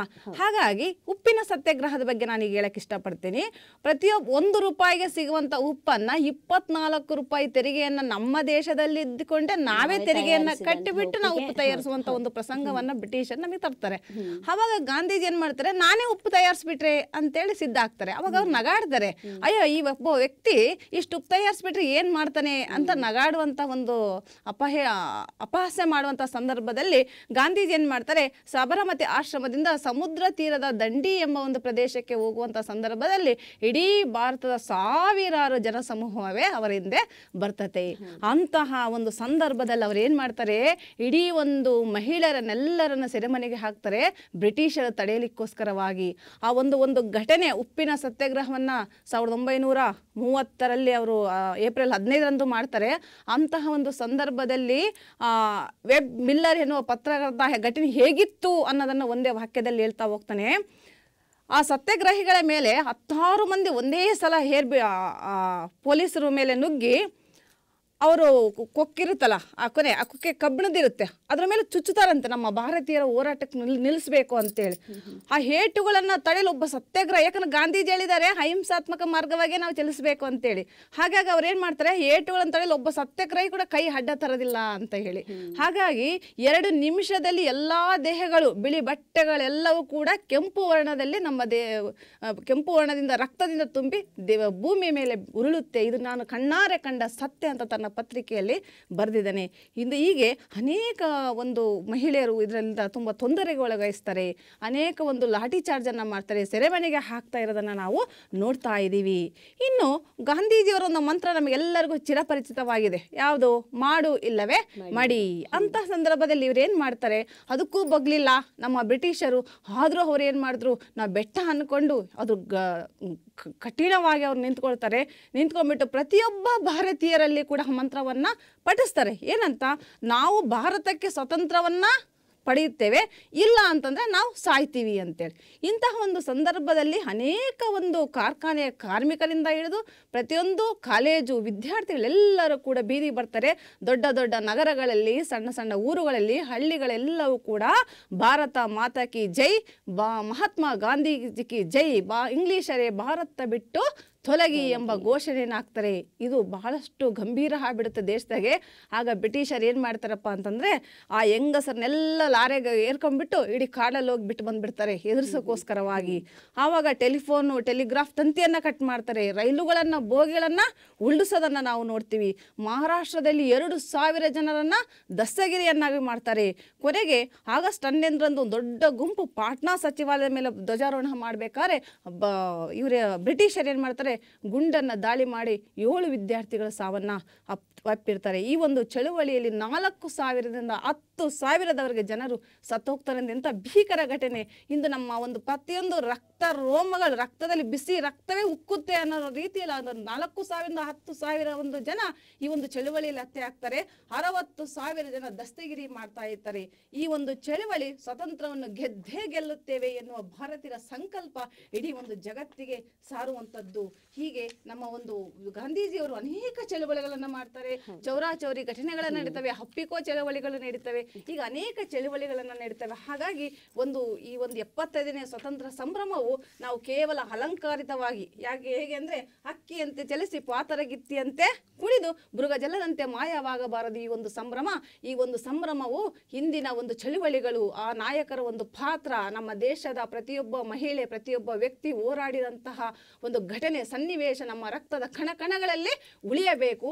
ನಾವೆಲ್ಲರೂ ಧರ್ಮಗಳು, ಜಾತಿಗಳು, ನಮ್ಮ ಧರ್ಮಗಳನ್ನು ಒಡೆದು, ಜಾತಿಯನ್ನು ಒಡೆದು, ಅನೇಕ ಸ್ವಾಮೀಜಿಗಳನ್ನು ವಿಂಗಡವಾಗಿ ಮಾಡಿಕೊಂಡು ನಾವೇ ಒಡೆದು ಆಳುವ ನೀತಿಯನ್ನು ನಾವು ಸೃಷ್ಟಿ ಮಾಡಿಕೊಂಡು ಮುಂದೊಂದು ದಿನ ನಮ್ಮ ದೇಶವನ್ನು ನಾವೇ ಇನ್ನೊಬ್ಬರ ಕೈವಾಡ ಮಾಡ್ಕೊಳ್ತೀವಿ ಅನ್ನೋ ಒಂದು ಪ್ರಸಂಗಗಳು ಹಾಕ್ದಂಗೆ ನಾವೆಲ್ಲರೂ ಒಗ್ಗಟ್ಟಾಗೋಣ, ಎಲ್ಲ ಧರ್ಮಗಳೆಲ್ಲ ಒಂದಾಗೋಣ ಅಂತ ಹೇಳ್ತಾ KS ನರಸಿಂಹರವರ ಮಾತನ್ನು ಹೀಗೆ ಹೇಳಕ್ಕೆ ಇಷ್ಟಪಡ್ತೀನಿ. ಅವರೊಂದು ಮಾತು ಹೇಳಿದ್ದಾರೆ, ಕಣ್ಣು ಬೇರೆ ನೋಟ ಒಂದು ಒಂದು ನಾವು ಭಾರತೀಯರು, ಭಾಷೆ ಬೇರೆ ಭಾವ ಒಂದೇ ನಾವು ಭಾರತೀಯರು, ಎಲ್ಲೇ ಇರಲಿ ನಾವು ಒಂದು ನಾವು ಭಾರತೀಯರು, ನಾವು ಯಾವ ಧರ್ಮ ಆಗಲಿ ಜಾತಿ ಆಗಲಿ ನಾವೆಲ್ಲೇ ಇರಲಿ, ಸ್ವತಂತ್ರ ದೇಶ ಅಂತ ಬಂದಾಗ ನಾವೆಲ್ಲರೂ ಒಂದೇ ಆಗೋಣ ದೇಶಕ್ಕಾಗಿ. ಮುಂದೊಂದು ದಿವಸ ಇಂಥ ಪ್ರಸಂಗಗಳು ಬಂದಾಗ ಹಿಂದೆ ನೋಡ್ರಿ, ಹಿಂದೆ ಅವರು ಹೋರಾಟ ಮಾಡಿದ ಫಲ, ಅವರು ನಿಸ್ವಾರ್ಥಿಗಳು. ಯಾಕಂದ್ರೆ ಸ್ವಾರ್ಥ ಇಲ್ಲದೆ ಇನ್ನೊಬ್ಬ ನಮ್ಮ ಮುಂದಿನ ಪೀಳಿಗೆ ಆಗಲಿ ಸ್ವತಂತ್ರವಾಗಿ ಇನ್ನೊಬ್ಬರಿಗೆ ದಾಸರಾಗದೆ ಬದುಕಲಿ ಅಂತ ಒಂದು ಶ್ರಮವನ್ನ ಪಡ್ತಾರೆ.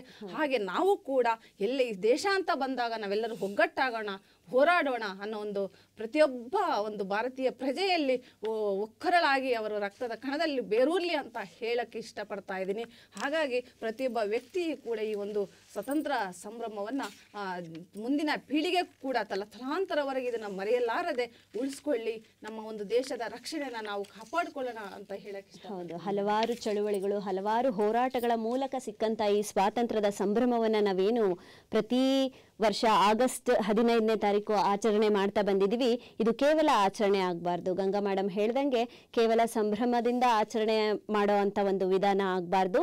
ಇದರ ಒಂದು ಚಳುವಳಿಯ ಹಿಂದಿದ್ದಂತಹ ಹಲವಾರು ಸ್ವತಂತ್ರ ಹೋರಾಟಗಾರರ ತ್ಯಾಗ ಗುಣಗಳೇನಿದೆ, ದೇಶಾಭಿಮಾನ ಏನಿದೆ, ಆ ರಾಷ್ಟ್ರ ಪ್ರೇಮದ ಗುಣಗಳೇನಿದೆ, ಆ ಎಲ್ಲ ಗುಣಗಳು ನಮ್ಮ ಇಂದಿನ ಯುವ ಪೀಳಿಗೆಯ ಮಕ್ಕಳಲ್ಲಿ ಅದು ಚೇತನಗೊಳ್ಳಬೇಕು ಅಂದರೆ ಇಂತಹ ನಮ್ಮ ಅನುಭವ ಗೋಷ್ಠಿಯ ಕಾರ್ಯಕ್ರಮದ ಮುಖೇನ ಸಲ್ತಾ ಇರುವಂತಹ ಹಲವಾರು ಸ್ವಾತಂತ್ರ್ಯ ಹೋರಾಟಗಾರರನ್ನ ಕುರಿತಂತಹ ಹಾಗೆ ಸ್ವಾತಂತ್ರ್ಯ ಹೋರಾಟದ ಕುರಿತಂತಹ ಹಲವಾರು ಮಾಹಿತಿಗಳು ವೀಕ್ಷಕರಿಗೆ ಚೇತನದಾಯಕ ಆಗಿರುತ್ತೆ, ಸ್ಫೂರ್ತಿಯಾಗಿರುತ್ತೆ ಅನ್ನೋದು ನಿಜಕ್ಕೂ ಪ್ರಶಂಸನೀಯ ಅಂತ ಹೇಳಲಿಕ್ಕೆ ಇಷ್ಟಪಡ್ತೀನಿ.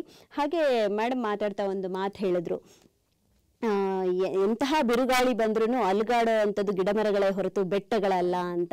ಯಾವುದೇ ಒಂದು ಹೋರಾಟಕ್ಕೆ ಧುಮುಕಿದೀವಿ ಅಂದರೆ, ಒಂದು ಚಳುವಳಿಗೆ ಧುಮುಕಿದೀವಿ ಅಂದರೆ ಅಲ್ಲಿ ನಾವು ಕೇವಲ ಗಿಡಮರಗಳ ರೀತಿಯಲ್ಲಿ ನಿಲ್ಲಬಾರ್ದು, ಬೆಟ್ಟಗಳಂತೆ ನಿಲ್ಲಬೇಕು. ಯಾವುದಕ್ಕೂ ಜಗ್ಗದೆ ಕುಗ್ಗದೆ ಏನೇ ಬಂದರೂ ಎದುರಿಸ್ತೀವಿ ಅನ್ನೋ ಒಂದು ದಿಟ್ಟ ನಿಲುವು ಇದ್ರೆ ಮಾತ್ರ ಆ ಹೋರಾಟದ ಯಶಸ್ಸನ್ನು ನಾವು ಕಾಣಲಿಕ್ಕೆ ಸಾಧ್ಯ ಆಗುತ್ತೆ. ಅಂತಹ ಒಂದು ಹೋರಾಟದಲ್ಲಿ ಧುಮುಕಿದಂತಹ ಮಹಿಳೆಯರು, ಆ ಚಳುವಳಿಯಲ್ಲಿ ತಮ್ಮನ್ನ ತಾವು ತೊಡಗಿಸಿಕೊಂಡಂತಹ ಮಹಿಳೆಯರು ನಿಜಕ್ಕೂ ಬೆಟ್ಟದ ಸ್ವರೂಪದಲ್ಲಿ ನಿಂತಿದ್ರ, ಮಹಿಳೆಯರ ಪಾತ್ರ ಹೇಗಿತ್ತು ಅನ್ನೋದನ್ನ ಒಂದೆರಡು ನಿಮಿಷದಲ್ಲಿ ನಿಮ್ಮ ಮಾತನ್ನ ಹೇಳಿ ಮೇಡಮ್. ಈಗ ನೀವು ಬೆಟ್ಟ ಗುಡ್ಡ ಅಂತ ಹೇಳಿದಾಗ ನನಗೆ ನೆನಪಾಗುವಂತಹ ಒಬ್ಬ ಮಹಿಳೆ ಅಂತ ಹೇಳಿದ್ರೆ ಮಾತಂಗಿನಿ ಹಜ್ರಾ. ಇವರು ವಿಧವೆ, ಚಿಕ್ಕ ವಯಸ್ಸಿನಲ್ಲೇ ವಿಧವೆ ಆಗಿರ್ತಾರೆ.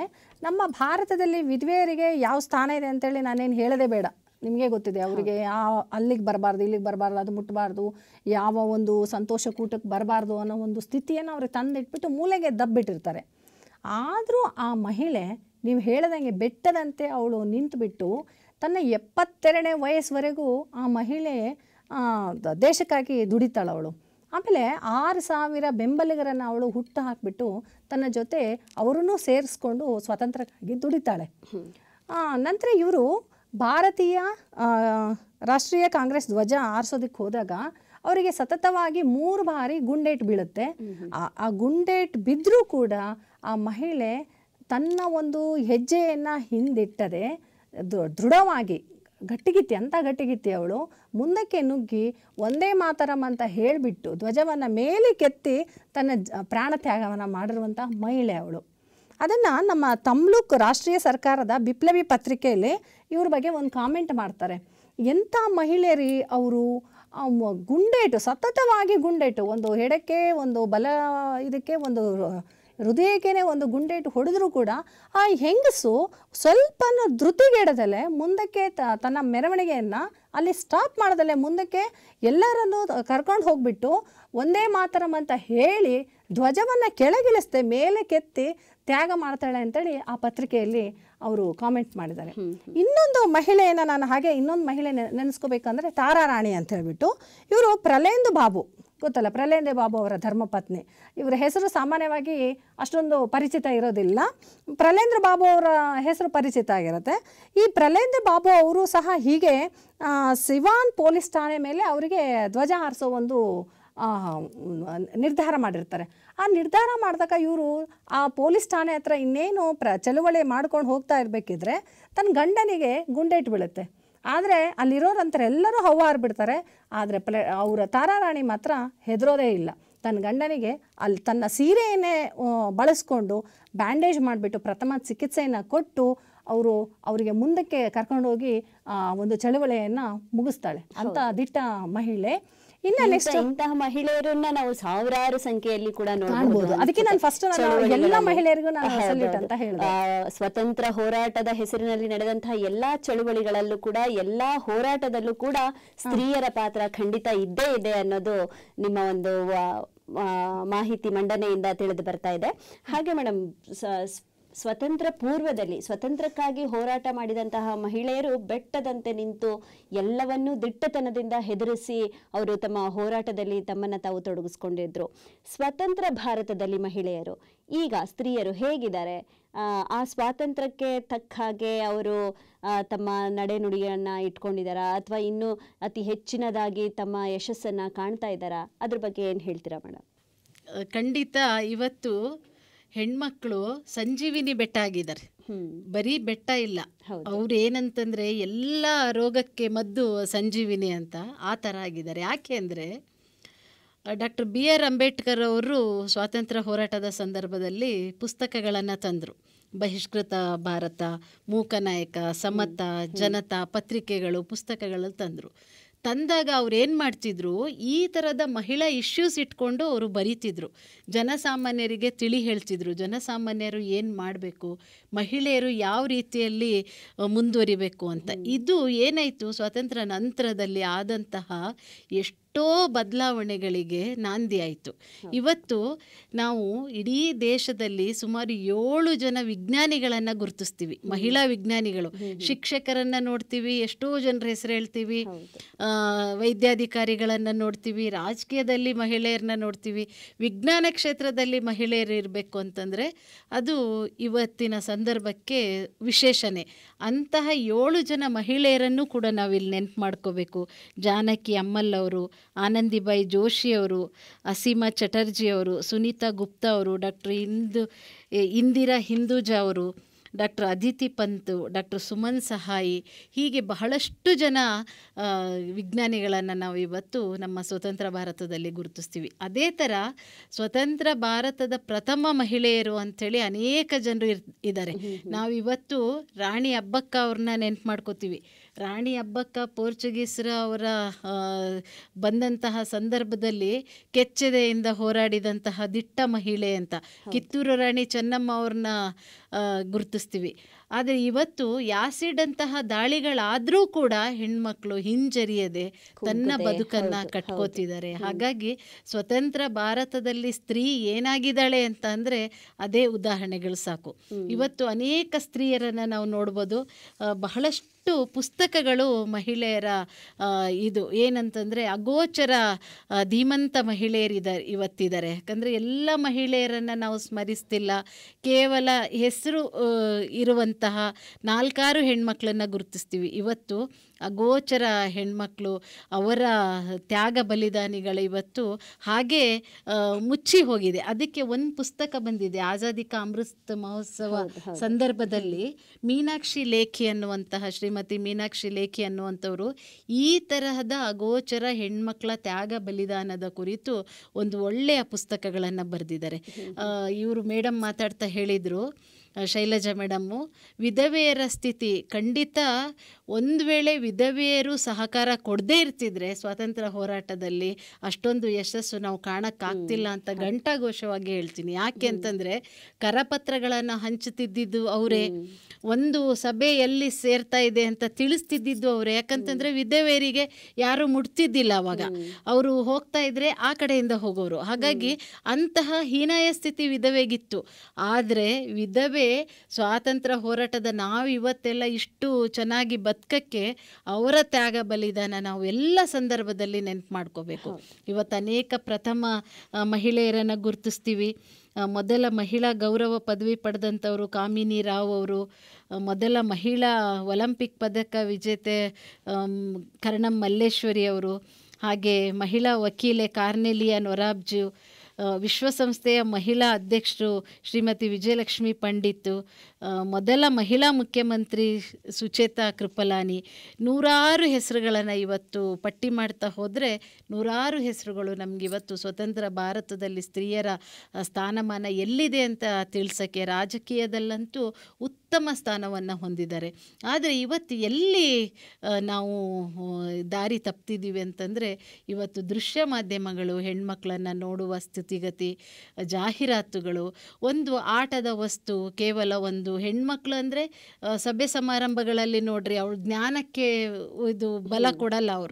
ಅವ್ರು ಏನಂತಂದರೆ ಒಂದು ಸ್ವಾಗತ ಮಾಡೋಕ್ಕೆ, ಹೂ ಕೊಡೋಕ್ಕೆ, ವಂದನಾರ್ಪಣೆಗೆ ಮಾತ್ರ ಹೆಣ್ಮಕ್ಳನ್ನು ಸೀಮಿತ ಮಾಡ್ತಾರೆ. ಇವತ್ತು ಆ ಜ್ಞಾನ ಮಟ್ಟ ಎಷ್ಟಿದೆ ಅಂತ ಇಂತಿಂಥ ಮಹಿಳೆಯರನ್ನು ನಾವು ಒಂದೊಂದು ಮಹಿಳೆಯರನ್ನ, ಇಂದಿರಾ ಗಾಂಧಿ ಅವರು ನಮಗೆ ಎಲ್ಲದಕ್ಕಿಂತ ದೊಡ್ಡ ಉದಾಹರಣೆ, ಸಾವಿತ್ರಿಬಾಯಿ ಫುಲೆ ಅವರು, ಫಾತಿಮಾ ಶೇಖ್ ಅವರು ದೊಡ್ಡ ದೊಡ್ಡ ಉದಾಹರಣೆ, ಕೆಳದಿ ಚೆನ್ನಮ್ಮ ಅವರು ಇನ್ನೂ ದೊಡ್ಡ ಉದಾಹರಣೆ. ಆ ಎಲ್ಲ ರಂಗದಲ್ಲಿದ್ದಾರೆ. ಇವತ್ತು ಗಡಿ ಇದರಲ್ಲಿ ಸೇನೆಯಲ್ಲಿ ಎಂಥ IPS ಅಧಿಕಾರಿಗಳು ಇದ್ದಾರೆ, IAS ಅಧಿಕಾರಿಗಳಿದ್ದಾರೆ, ಇಡೀ ಒಂದು ಜಿಲ್ಲೆಯನ್ನು ನೋಡ್ತಿರುವಂತಹ ಅಧಿಕಾರಿಗಳಿದ್ದಾರೆ. ಎಲ್ಲರಿಗೂ ನಾವು ಇವತ್ತು ಸ್ವತಂತ್ರ ಭಾರತದಲ್ಲಿ ಸ್ತ್ರೀ ಒಂದೊಳ್ಳೆ ಸ್ಥಾನಮಾನದಲ್ಲಿದೆ.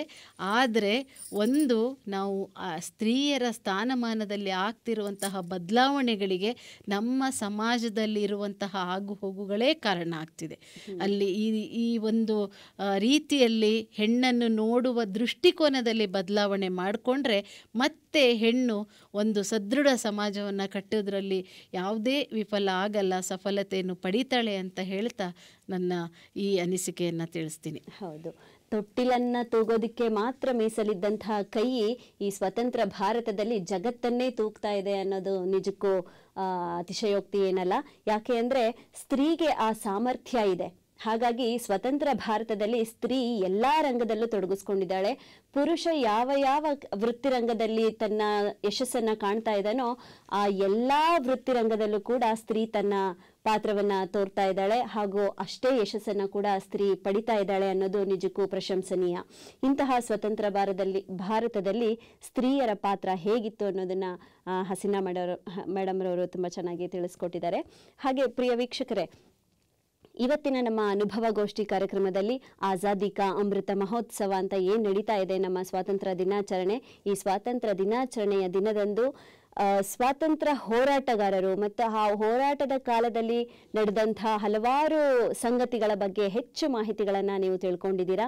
ಸ್ವತಂತ್ರ ಹೋರಾಟಗಾರರ ಬಲಿದಾನಗಳು, ತ್ಯಾಗಗಳು, ಹಾಗೆ ಆ ಒಂದು ಸನ್ನಿವೇಶದಲ್ಲಿ, ಸಂದರ್ಭದಲ್ಲಿ ನಮ್ಮ ಆಡಳಿತ ವ್ಯವಸ್ಥೆ ಹೇಗಿತ್ತು, ಅದರಲ್ಲಿ ಸ್ತ್ರೀಯರ ಪಾತ್ರದ ಮಹತ್ವ ಹೇಗೆ, ಈ ಎಲ್ಲ, ಮತ್ತು ಸ್ವಾತಂತ್ರ್ಯ ನಾವು ಪಡ್ಕೊಂಡಿದ್ದಲ್ಲ, ಸ್ವಾತಂತ್ರ್ಯ ನಮಗೆ ಸುಲಭವಾಗಿ ಸಿಕ್ಕಿದ್ದಲ್ಲ, ಆ ಸ್ವಾತಂತ್ರ್ಯವನ್ನು ನಾವು ಹೋರಾಟಗಳ ಮೂಲಕ ಪಡೆದುಕೊಂಡಿದ್ದು, ಅಂತ ಹೋರಾಟಗಳು ಯಾವ್ಯಾವು, ಈ ಎಲ್ಲ ಸಂಪೂರ್ಣ ಮಾಹಿತಿಗಳನ್ನು ಹೇಳ್ತಾ ಹೋದರೆ ದಿನಗಳೇ ಸಾಕಾಗೋದಿಲ್ಲ. ಅಷ್ಟು ಮಾಹಿತಿಯನ್ನು ನಾವು ನೋಡ್ಬೋದು. ಇವತ್ತು ಈ ಒಂದು ವೇದಿಕೆಯಲ್ಲಿ ಸಾಕಷ್ಟು ಮಾಹಿತಿಗಳನ್ನು ನಿಮಗೆ ಸ್ವತಂತ್ರ ಹೋರಾಟದ ಬಗ್ಗೆ ತಿಳಿಸ್ಕೊಡಲಾಗಿದೆ. ಇಂತಹ ಹಲವಾರು ಕಾರ್ಯಕ್ರಮಗಳ ಮುಖಾಂತರ ನಾವು ಸದಾ ನಿಮ್ಮ ಮನೆಗೆ ಬರ್ತಾ ಇರ್ತೀವಿ. ಅಲ್ಲಿವರೆಗೂ ನಿರಂತರವಾಗಿ ನೋಡ್ತಾ ಇರಿ, ನಿಮ್ಮ ಮನೆಗೆ ಬರ್ತಾ ಇರ್ತೀವಿ. ಇಂತಹ ಅತ್ಯುತ್ತಮ ಮಾಹಿತಿಗಳನ್ನು ನಮ್ಮ ವೇದಿಕೆಯ ಮುಖಾಂತರ ನಿಮಗೆ ತಲುಪಿಸಿದಂತಹ ನಮ್ಮ ವೇದಿಕೆಯಲ್ಲಿ ಆಸೀನರಾಗಿರುವಂತಹ ಎಲ್ಲ ಅತಿಥಿಗಳಿಗೂ ತುಂಬ ಹೃದಯದ ಧನ್ಯವಾದಗಳನ್ನು ಅರ್ಪಿಸ್ತಾ ಇದ್ದೀನಿ. ಶರಣು ಶರಣಾರ್ಥಿ. ಶರಣು ಶರಣಾರ್ಥಿಗಳು. ಪ್ರಿಯ ವೀಕ್ಷಕರೇ, ಇಂತಹ ಹಲವಾರು ಸಂಸ್ಕಾರ ಭರಿತ, ಮಾಹಿತಿಯುಕ್ತ, ಮೌಲ್ಯಯುತ ಕಾರ್ಯಕ್ರಮಗಳ ಮುಖೇನ ನಾವು ನಿಮ್ಮ ಮನೆಗೆ ಬರ್ತಾ ಇರ್ತೀವಿ. ನಿರಂತರವಾಗಿ ನೋಡ್ತಾ ಇರಿ ಶ್ರೀ ಬಸವ ಟಿವಿ. ಇದು ಸಂಸ್ಕಾರದ ಬೆಳಕು. ಶರಣು ಶರಣಾರ್ಥಿ.